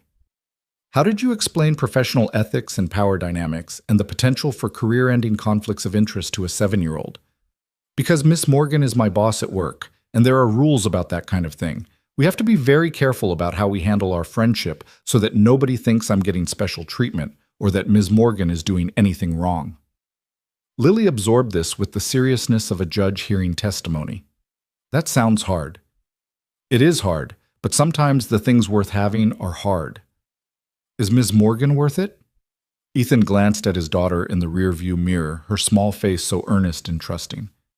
I think she might be, but I need you to understand something important, okay? Ms. Morgan and I are taking things very slowly. We're being friends first, and we're figuring out if we want to be more than friends.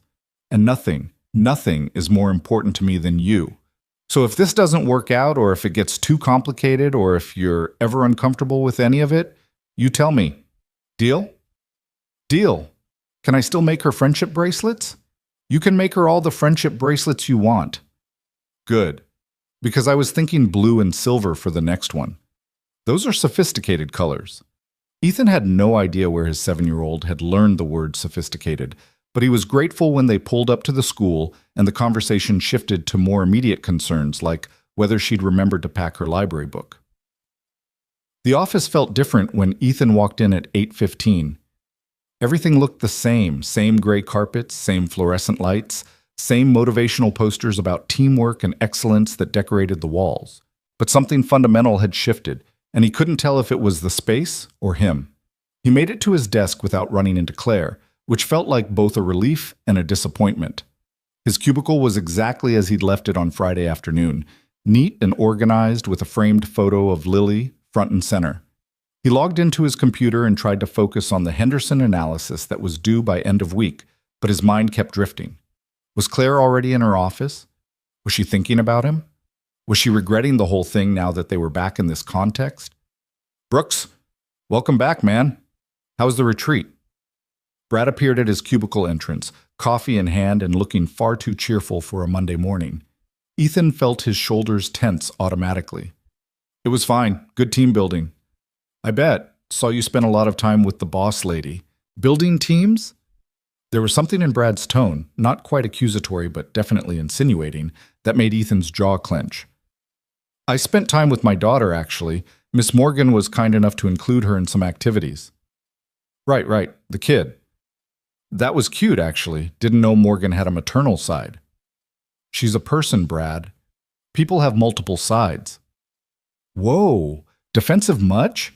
I'm just saying it was interesting to see her so human. Usually she's all business, you know? Ice queen in a power suit. But at the beach, she was almost likable. Ethan forced himself to keep his expression neutral, to not rise to the bait that Brad was clearly dangling. If you need something work-related, I'm happy to help. Otherwise, I've got the Henderson analysis to finish. Brad held up his hands in mock surrender. Just making conversation, man. Don't shoot the messenger. After he left, Ethan sat staring at his computer screen without seeing it. This was what they were going to face: speculation, gossip, people watching their every interaction and reading meaning into the smallest gesture. It made the decision to keep things quiet, to maintain professional boundaries at work, feel even more critical. His phone buzzed with an internal message through the company system. Henderson analysis meeting at 2 p.m. Conference room B. Please bring updated projections. CM. The message was perfectly professional, exactly the kind of thing Claire would send to any analyst working on a major project. But Ethan stared at the initials at the end, remembering how those same initials had signed off on much more personal messages over the weekend. He typed back a response that was equally professional. We'll be ready. Do you need the demographic breakdowns as well? Yes. All supporting data. Thank you. That was it. No hint of anything personal, no secret message hidden in corporate speak.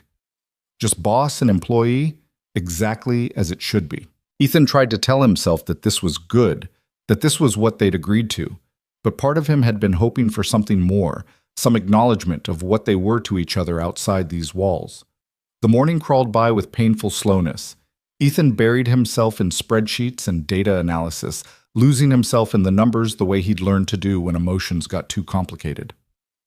Around 11, Sarah from HR stopped by his desk. "Hey, Ethan, got a minute?" His stomach dropped. Had someone complained about him and Claire? Had Brad said something to HR? "Sure. What's up?" "I'm updating emergency contacts for everyone post-retreat. You know, making sure we have current information. Just need to verify what we have on file for you." It was completely routine, nothing sinister, and Ethan felt foolish for his paranoia. He provided the information Sarah needed, confirmed his sister's contact details, and watched her move on to the next cubicle. This was going to be his life now, every interaction analyzed for hidden meaning, every routine request triggering anxiety that someone had discovered the secret he and Claire were keeping. At 1:30, Ethan gathered his materials for the Henderson meeting. He'd spent extra time making sure his analysis was flawless, that his projections were conservative but justified, that every assumption was documented and defendable. He couldn't afford to give anyone reason to think Claire was going easy on him. Conference room B was empty when he arrived early, and he took the opportunity to set up his laptop and organize his notes. Other analysts started trickling in: Jennifer from finance, Marcus from operations, Tom from marketing. They all greeted him casually, no hint that they suspected anything unusual. Claire arrived exactly at 2 o'clock, commanding attention the moment she walked through the door. She wore a charcoal gray suit that Ethan had seen before, her hair pulled back in that severe bun, her expression all business. This was Claire Morgan, CEO, and there was no trace of the woman who'd built sandcastles and confessed her loneliness on a beach. "Let's get started," she said, taking her seat at the head of the table. Her eyes passed over Ethan without pausing, without any hint of recognition beyond the professional. "Brooks, you're leading the analysis. Walk us through your findings." Ethan stood and began his presentation, falling into the familiar rhythm of data and interpretation. He was good at this, had always been good at translating complex information into clear recommendations. But he was hyper-aware of Claire's presence, of the way she listened with that intense focus he'd always admired. She asked sharp questions, pushed back on some of his assumptions, demanded clarification on his methodology. To anyone watching, she was being exactly as demanding as she always was, holding him to the same high standards she held everyone to. But Ethan knew her well enough now to see the tells, the way she touched the friendship bracelet on her wrist when she was thinking, the slight softening of her expression when he made a particularly strong point, the way her eyes lingered on him just a fraction of a second too long when he finished speaking. "Strong work," she said when he concluded. "I have some concerns about the Q4 projections, but overall this is exactly what I needed. Jennifer, I want you to run secondary validation on the financial models. Marcus, check the operational assumptions. We'll reconvene Thursday with revised numbers." The meeting dispersed, people gathering their materials and filing out. Ethan was packing up his laptop when Claire spoke again. "Brooks, hold back a minute. I have some additional questions." His heart stuttered, but he kept his expression neutral as the last person left and the door clicked shut. They were alone. For a moment, neither of them moved. Then Claire's professional mask slipped, just slightly, and he saw the woman underneath. "That was torture," she said quietly. "Which part?" "All of it. Sitting 10 feet away from you and pretending I didn't want to touch you. Acting like you're just another analyst when you're—" She trailed off, shaking her head. "This is going to be harder than I thought. We agreed to keep it professional at work. I know we did, and we should. We have to. But knowing that intellectually and actually doing it are two very different things." Ethan glanced at the door, making sure it was fully closed, that no one was lingering in the hallway. "Friday?" he said. "We just have to make it to Friday." "Friday feels like a lifetime from now." "I know, but we can do this. We have to do this, or everyone will know. And then it gets complicated in ways we're not ready for." Claire nodded, straightening her shoulders and rebuilding her professional armor. "You're right. I'm being foolish. It's just been a long time since I felt this way, and I'm not handling it with my usual composure. For what it's worth, I'm not handling it much better. Brad already made some comments this morning about us spending time together at the retreat." Her expression sharpened. "What kind of comments?" "Nothing specific, just insinuations. Calling you likable, which he seemed to think was noteworthy. Brad's an idiot. Agreed, but he's an idiot who apparently pays attention. Then we need to be even more careful. Claire moved toward the door, putting physical distance between them. Friday, 7 o'clock. Don't be late. Wouldn't dream of it. She paused with her hand on the door handle. And Ethan, your analysis was exceptional. I would have said that regardless of anything personal between us, but I wanted you to know I meant it. Then she was gone, leaving Ethan alone in the conference room with his heart hammering and the ghost of her perfume in the air. The rest of the week unfolded in a similar pattern. During the day, they were consummate professionals, their interactions limited to necessary work communication. Claire was, if anything, harder on Ethan than before, questioning his work more aggressively and holding him to impossible standards that he somehow managed to meet. But in the evenings, after Lily was asleep, they texted. Long conversations that stretched past midnight, sharing pieces of themselves in the safety of distance and digital communication. Claire told him about her childhood, about growing up in a coastal town with parents who'd divorced when she was 12, about how she'd learned early to be self-sufficient, to not need anyone, because needing people meant being disappointed when they left. Ethan shared his own history, the relationship with Lily's mother that had been passionate but ultimately incompatible, the terror of those first months alone with an infant, the slow building of a life that was stable if lonely. They traded stories like currency, building understanding through shared vulnerability. Wednesday night, Claire sent him a photo. It was her hand, the friendship bracelet still tied around her wrist, now slightly faded from wear. Lily asked if people commented on it, Ethan typed back. What did you tell them? That a friend made it for me.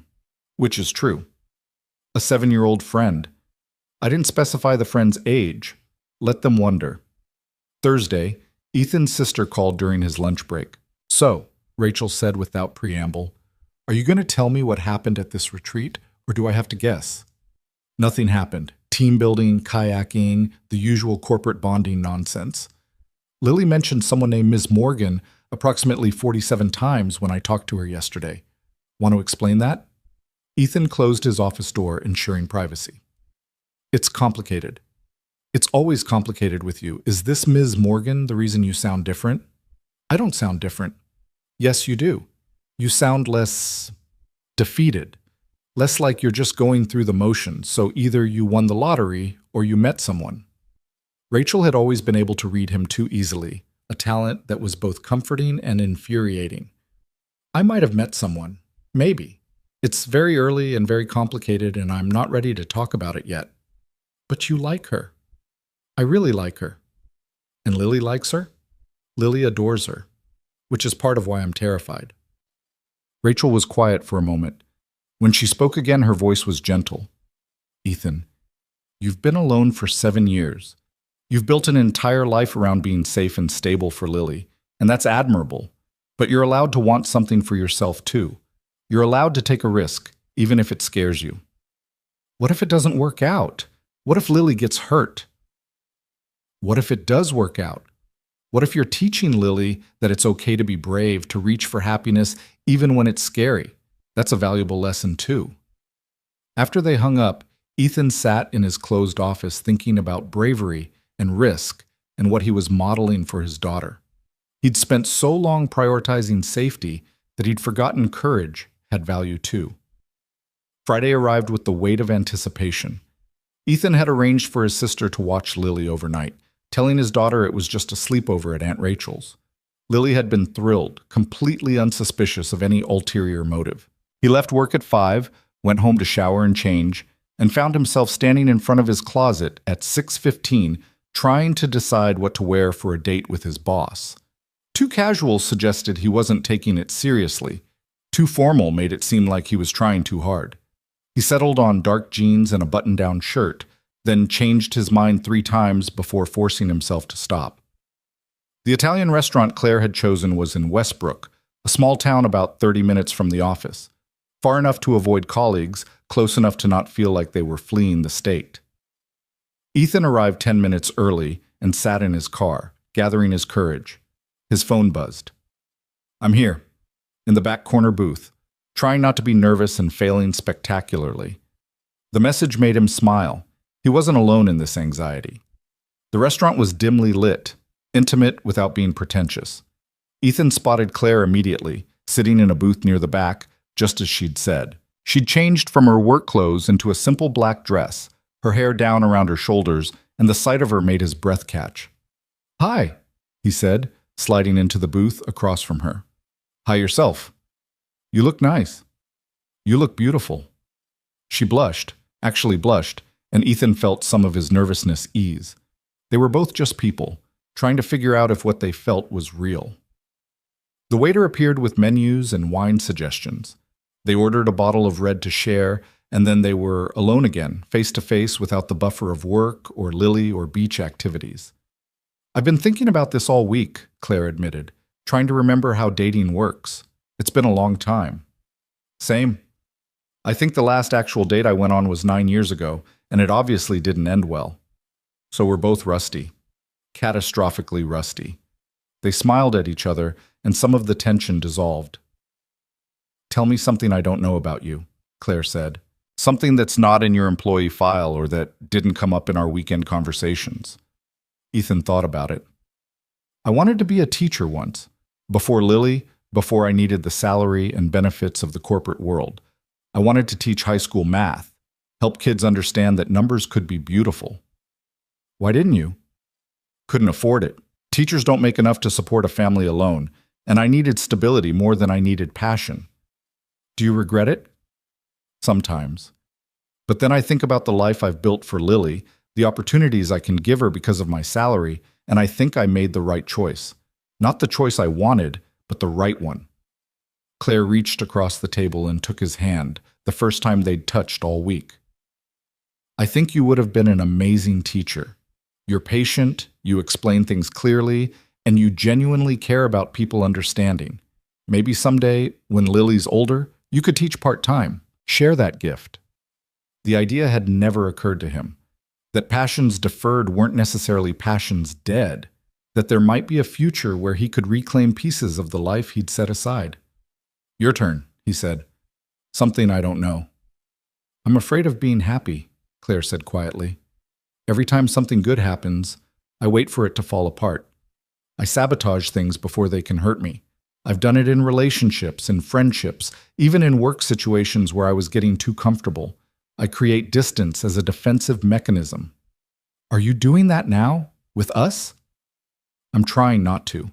But the instinct is there, whispering that this is too good, that it can't last, that I should end it before you do."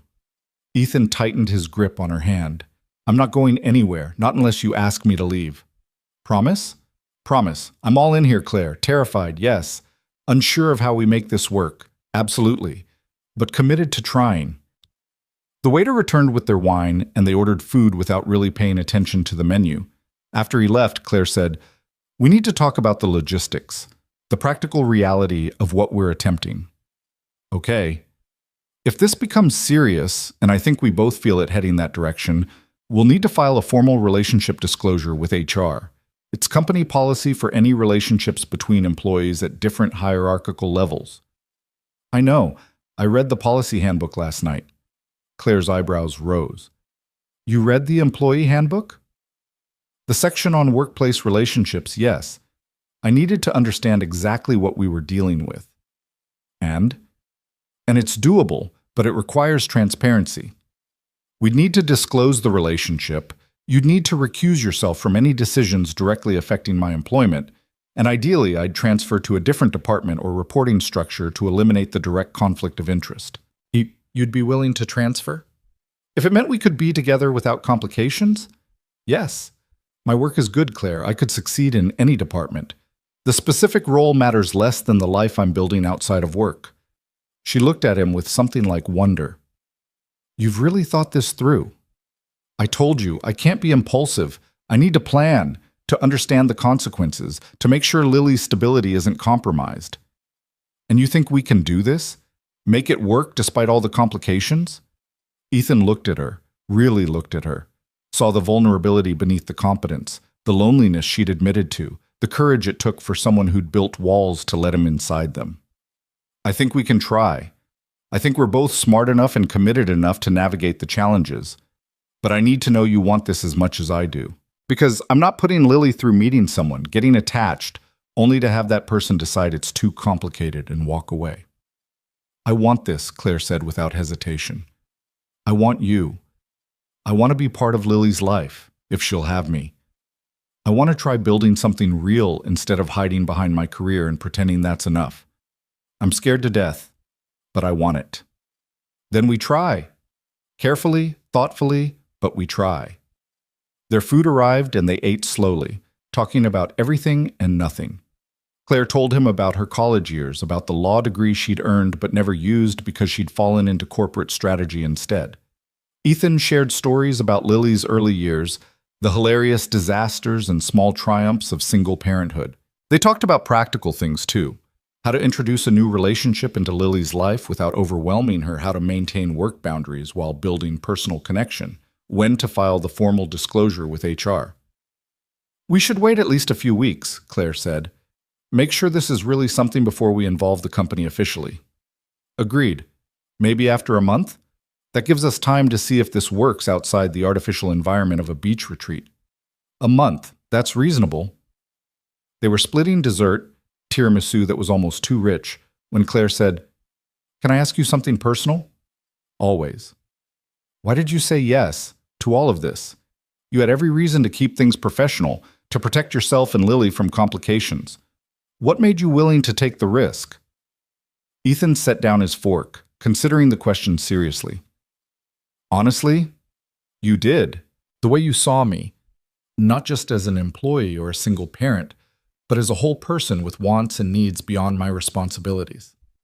The way you looked at Lily, with genuine affection instead of polite tolerance. The way you admitted your own loneliness instead of pretending to have it all together.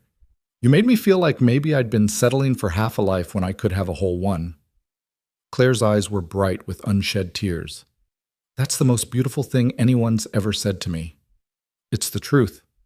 They lingered over coffee, neither wanting the evening to end. Finally, around 10, Claire said, "I should probably get going. Early morning tomorrow." "Yeah, me too. Well, not too early. Lily's with my sister until tomorrow afternoon." "Oh." Something shifted in Claire's expression. "So you have the evening free?" "I do." "Would you want to, I don't know, take a walk?" "I'm not ready to say goodnight yet." They ended up walking along the Westbrook waterfront, a quiet path that ran beside the river. It was late enough that they were mostly alone, just the occasional jogger or dog walker passing by.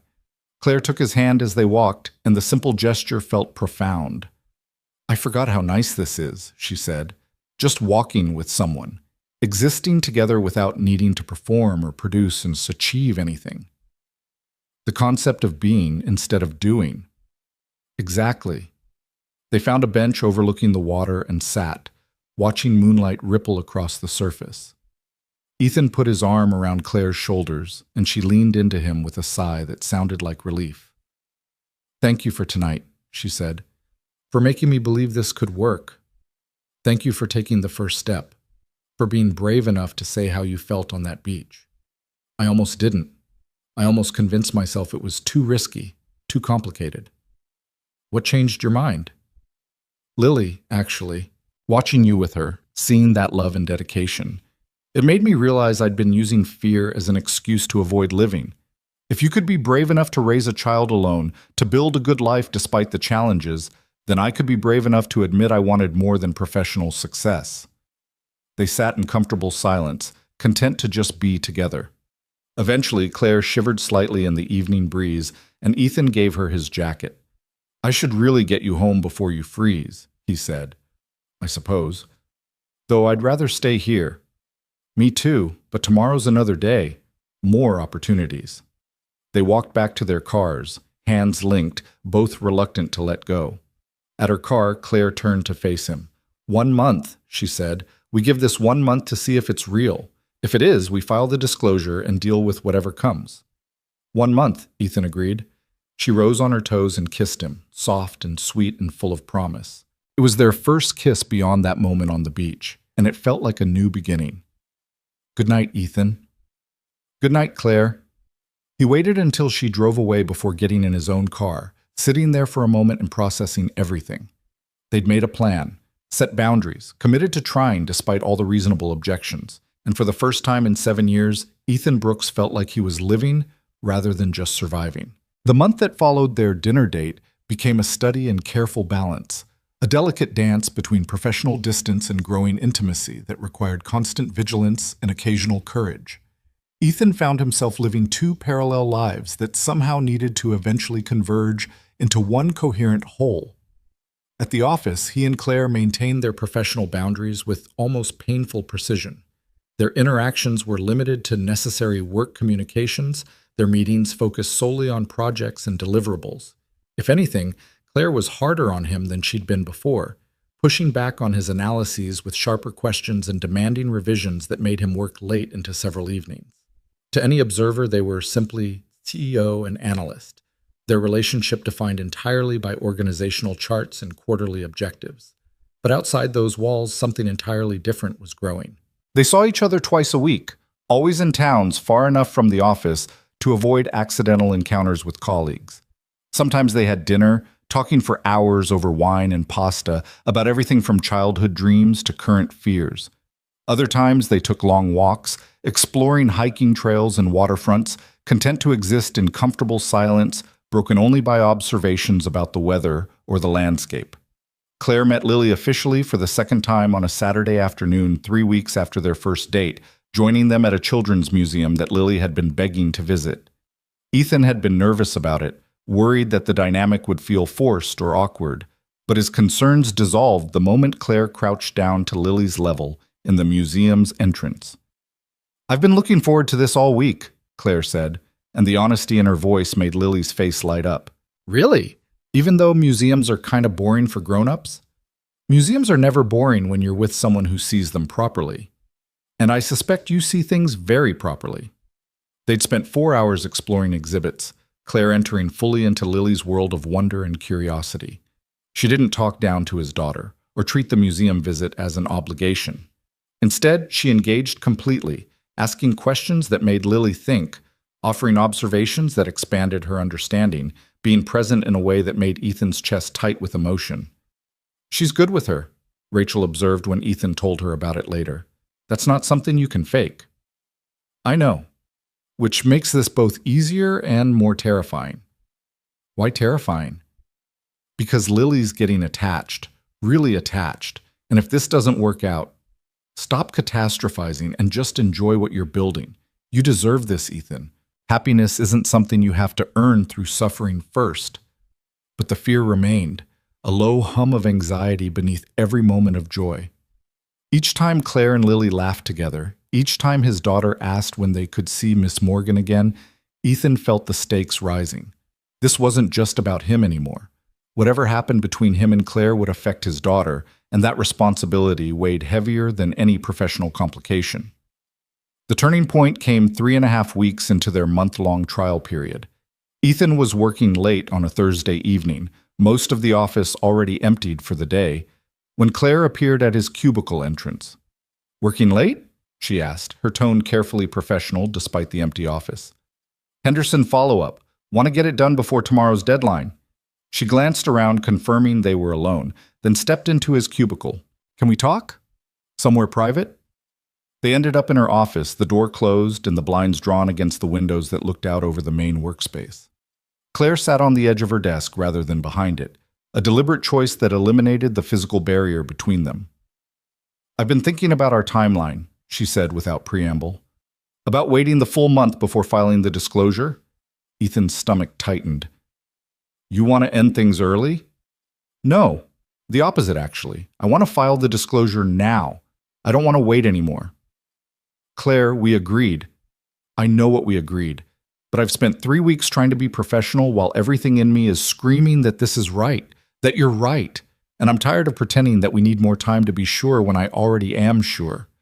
She stood and crossed to where he sat, taking his hands in hers. "I'm in love with you, Ethan. I probably have been since that first day on the beach when you let me play with your daughter and didn't make me feel like I was intruding. And I'm in love with Lily, with the way she sees the world and the person she's becoming. I don't need another week to know that I want this to be permanent.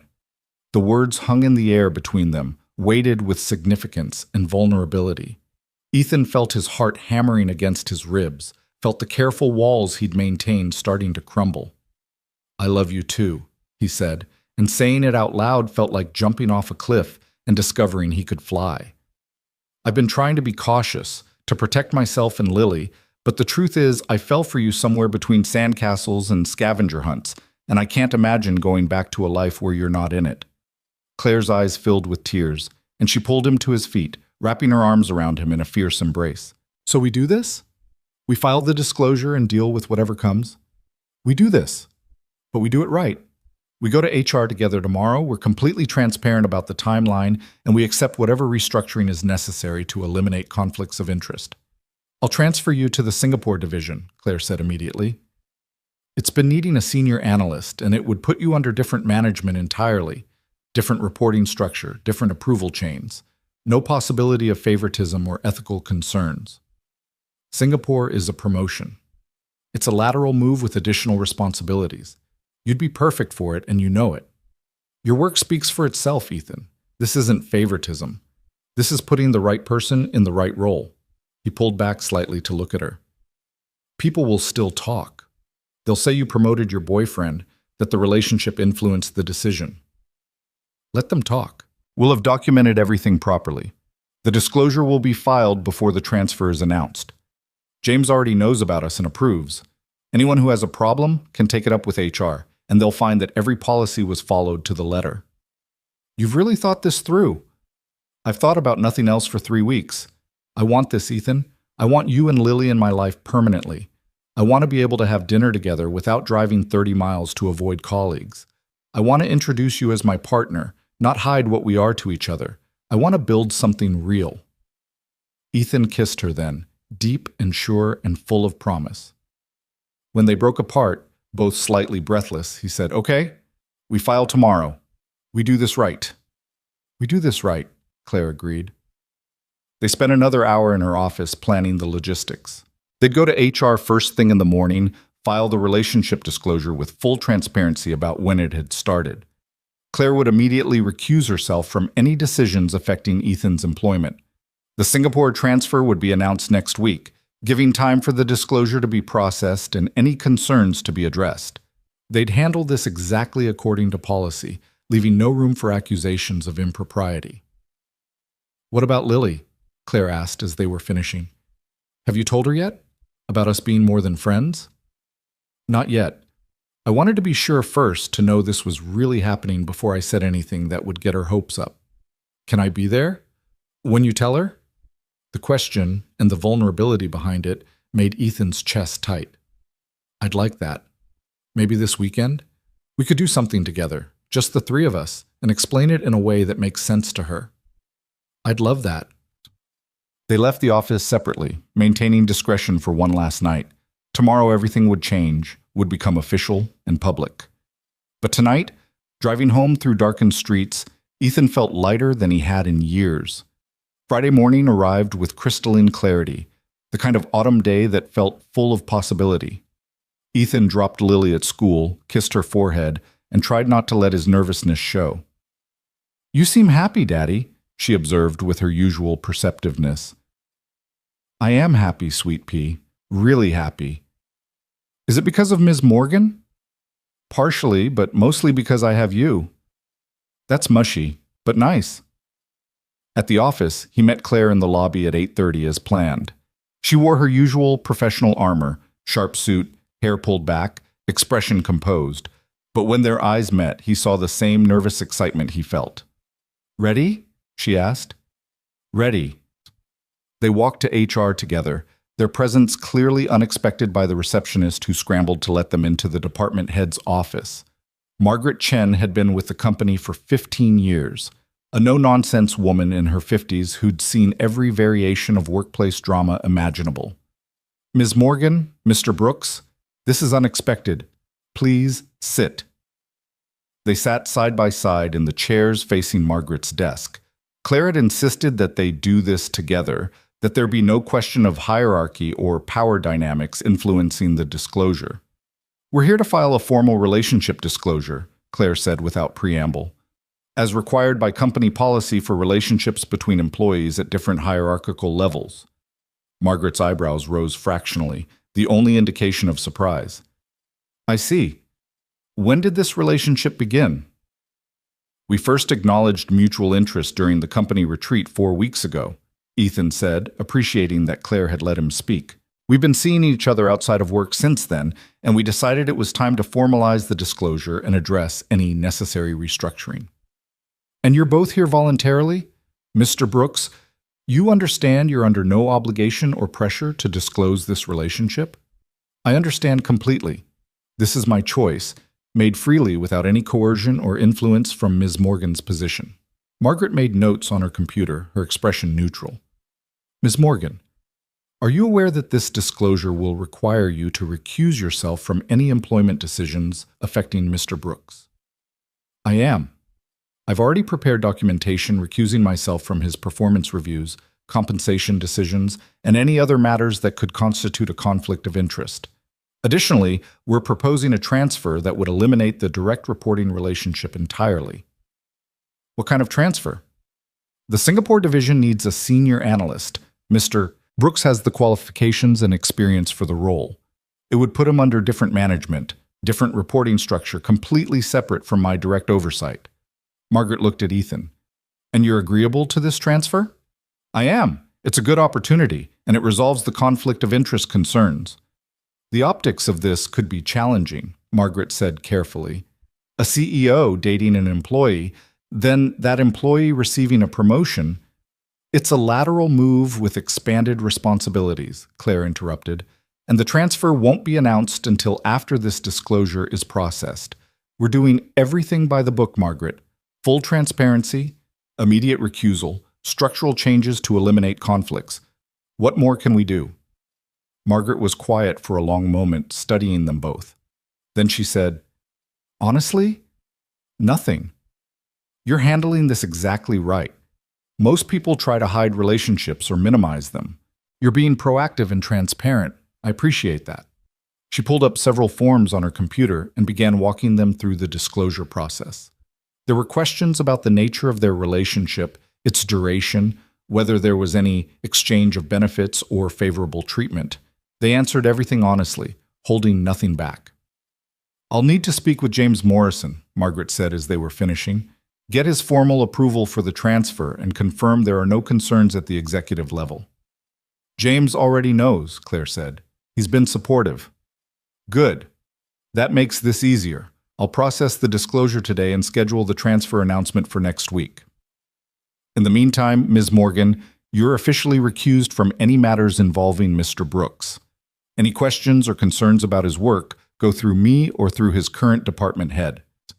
They thanked Margaret and left her office, not speaking until they were in the elevator heading back to their respective floors. That went well, Ethan said. Better than I expected. Margaret's fair. She won't let office politics influence how this is handled. What about everyone else? Brad and Sarah and all the people who are going to have opinions about this? Claire looked at him, her expression serious. People are going to talk. Some of them will be supportive, some will speculate about favoritism, some will make it into drama because that's what people do. But we know the truth. We know we've done this right. And that has to be enough. It is enough. The elevator doors opened on Ethan's floor. Before he stepped out, Claire caught his hand briefly. Tomorrow. Talk to Lily? Tomorrow. Come over around 2? I'll be there. The news spread through the office with impressive speed. By Monday afternoon, it was clear that everyone knew about the disclosure, though the details had gotten predictably distorted through the gossip chain. Ethan heard variations ranging from they've been secretly dating for months to he got her pregnant and she's covering for him to she's just using him for some kind of social experiment. He ignored most of it, keeping his head down and focusing on his work. A few people made comments. Brad, unsurprisingly, had opinions about office romances and mixing business with pleasure. But most of his colleagues were either genuinely supportive or professional enough to keep their thoughts private. Sarah from HR stopped by his desk on Tuesday. I heard the news, just wanted to say congratulations. Claire's a good person, despite what some people think. She deserves to be happy. Thank you. That means a lot. Also, for what it's worth, I think you handled the disclosure exactly right. Going to HR together, being transparent, accepting the transfer. It shows integrity. Word of his impending transfer to Singapore spread quickly after that, generating a whole new wave of speculation. But this time, Ethan found he didn't care as much. He had Claire, he had a plan, and most importantly, he had the knowledge that they were building something real. The conversation with Lily happened on Saturday afternoon, as planned. Claire arrived at 2 o'clock carrying a bakery box that Lily immediately recognized.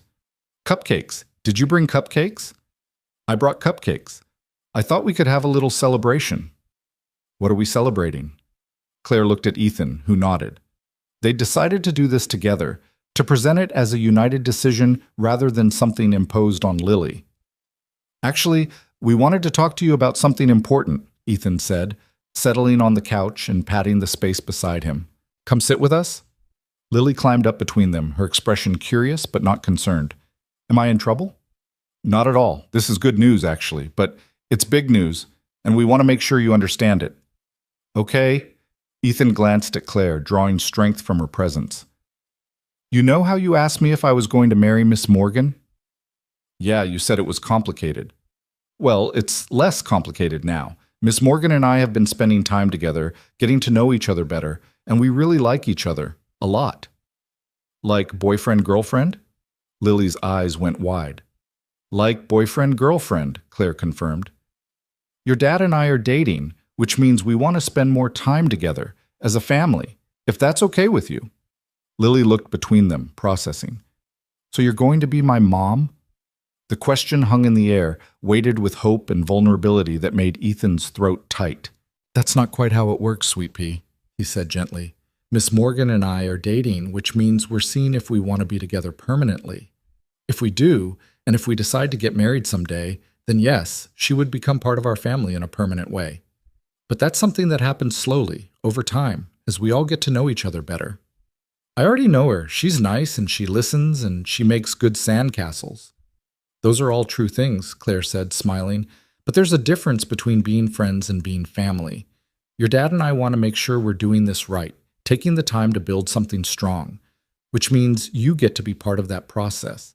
If you're ever uncomfortable or have questions or just need to talk about how you're feeling, you can always tell us. Okay? Lily nodded seriously. Okay. Can I still call you Miss Morgan? You can call me whatever feels comfortable. Ms. Morgan, Claire, whatever you like.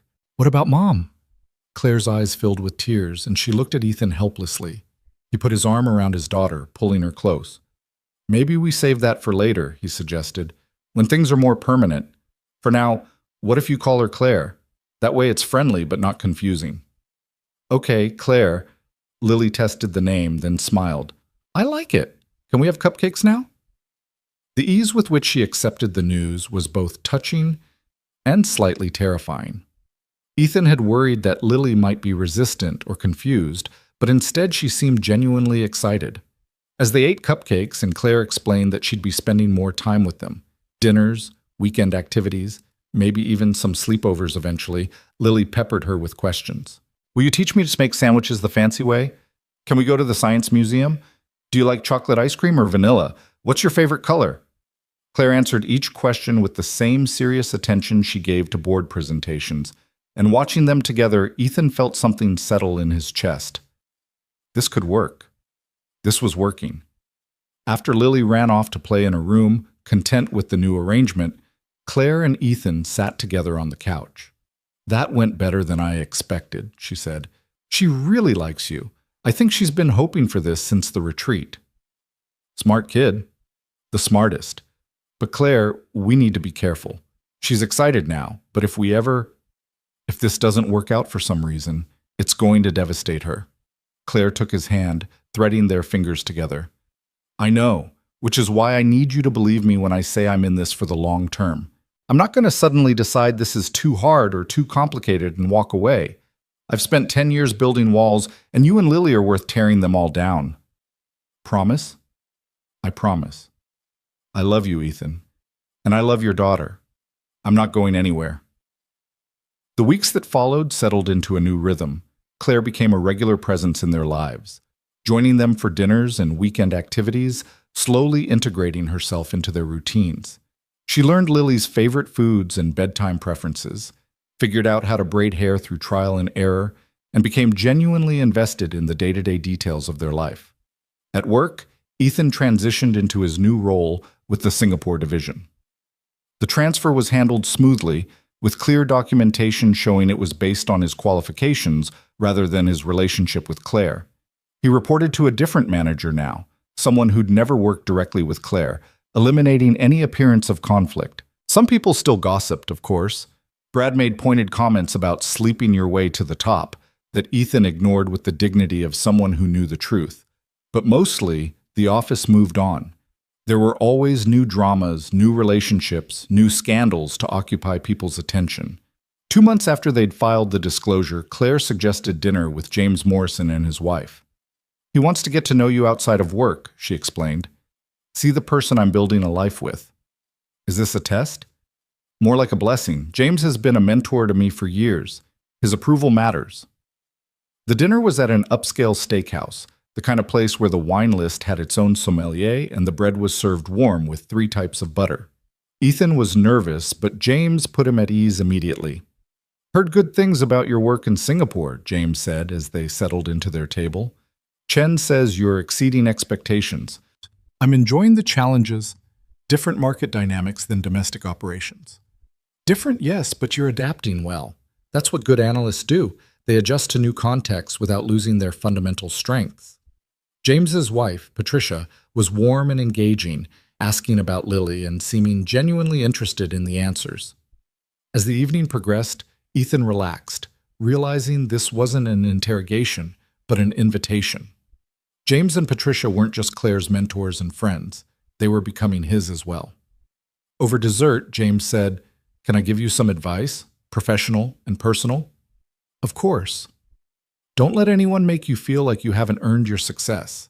You're good at what you do, Ethan. The transfer to Singapore was justified by your work, not your relationship. But people will always speculate, especially when workplace romances are involved. The key is knowing your own worth and not letting external noise shake that confidence."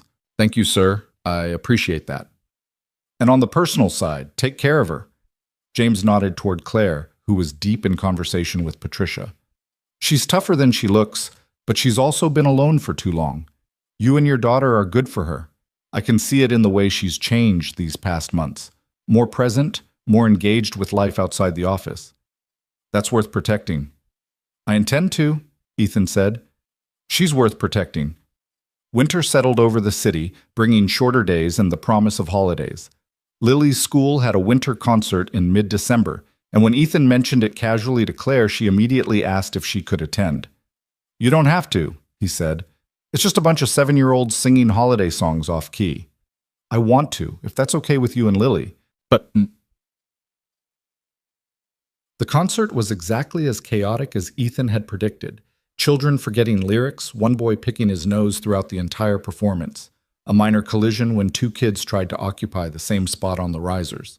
But Lily sang with fierce concentration, her small voice occasionally audible above the general cacophony. Afterward, as they waited in the crowded hallway for Lily to emerge from the classroom, Claire slipped her hand into Ethan's. "Thank you for letting me be part of this. Thank you for wanting to be part of it." When Lily finally appeared, still wearing her construction paper reindeer antlers, she ran straight to Claire. "Did you see me? Did I do good?" "You were perfect," Claire said, crouching down to her level. "The best singer in the whole concert." "Daddy says you have to say that because you like me." "I do like you, but I also mean it."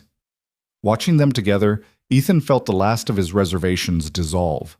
This was his family now, not the traditional structure he'd once imagined, but something equally valid and infinitely precious. That night, after Lily was asleep, Ethan and Claire sat on the couch, drinking hot chocolate and talking about the future. "I've been thinking about next steps," Claire said carefully, "about where this is going." Ethan's heart stuttered. "What kind of next steps?" "The permanent kind. The kind that involve commitment and shared lives and all the things that terrify me but that I want anyway." She set down her mug and turned to face him fully. I want to marry you, Ethan. Not today, not next week, but eventually. I want to be Lily's stepmother, to build a life with both of you.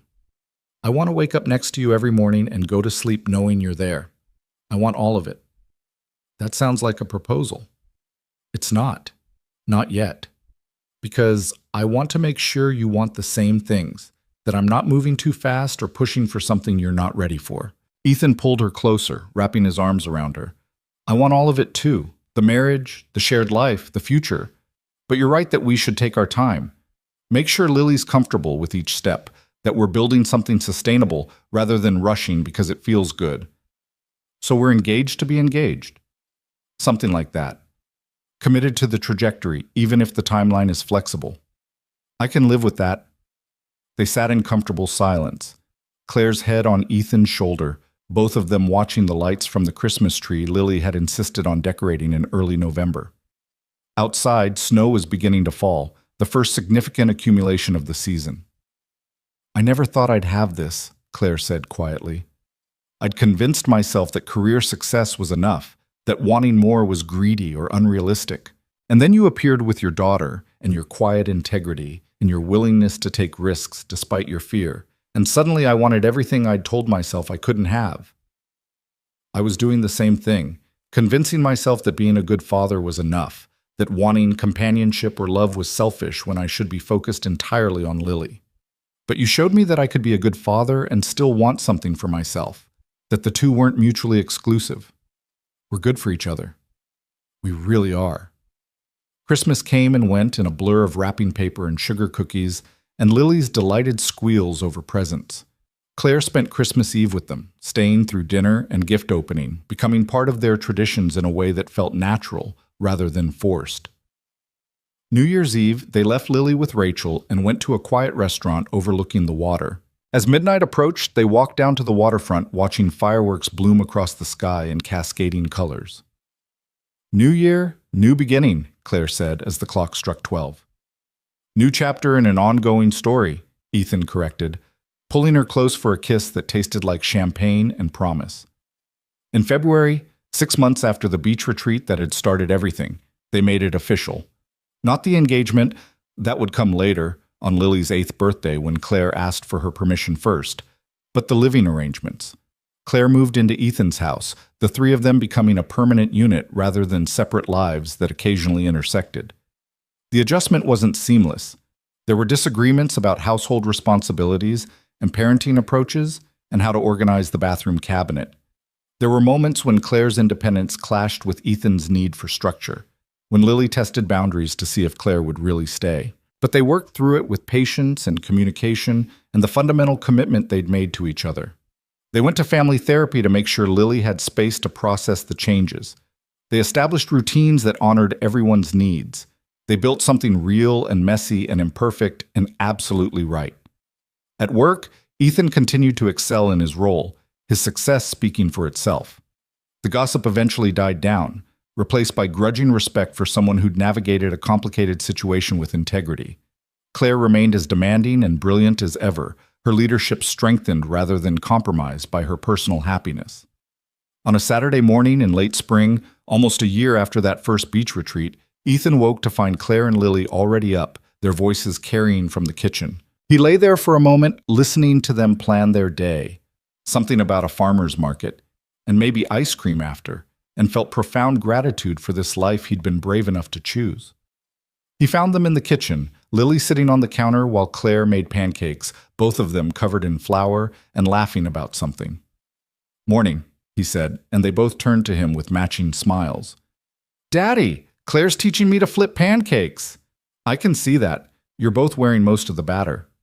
"The batter jumped," Lily explained seriously. "It wasn't our fault." "The batter is very adventurous," Claire agreed, winking at Ethan over Lily's head. They ate breakfast together, the three of them crowded around the small kitchen table, planning their weekend and bickering good-naturedly about whether chocolate chips belonged in pancakes. It was ordinary and domestic, and everything Ethan had told himself he didn't need. Later, after Lily ran outside to play, Claire pulled him aside. "I've been thinking about the engagement," she said, "about asking Lily for her blessing." "Yeah?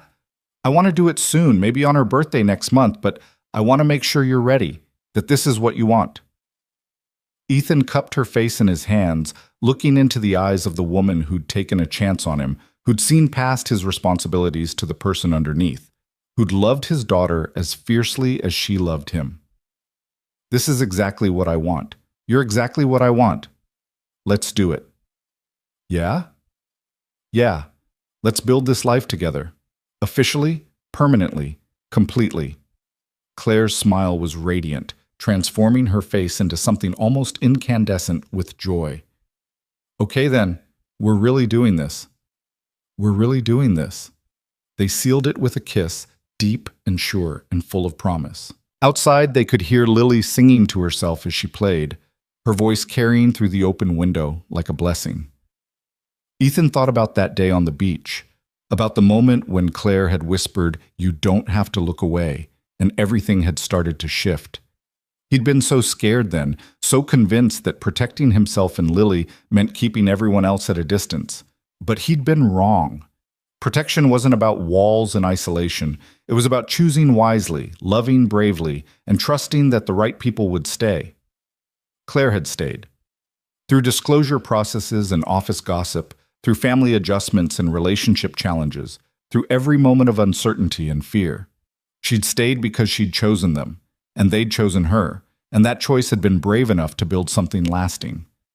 A year ago, Ethan Brooks had been a single father maintaining careful distance from his boss, convinced that safety meant solitude. Now he was a man building a future with the woman he loved and the daughter they both adored. The journey hadn't been simple or easy, but it had been worth every complicated, terrifying, beautiful moment. And as he stood in his kitchen with Claire in his arms and Lily's laughter floating through the window, Ethan realized that this was what happiness looked like. Not perfect or uncomplicated, but real and chosen and infinitely precious. They'd taken a chance on each other when every logical reason said they shouldn't. They'd been brave enough to tear down walls and build bridges instead. And in doing so, they'd created something that neither of them could have built alone. A family, a future, a life worth living. The cage of responsibility had become a home.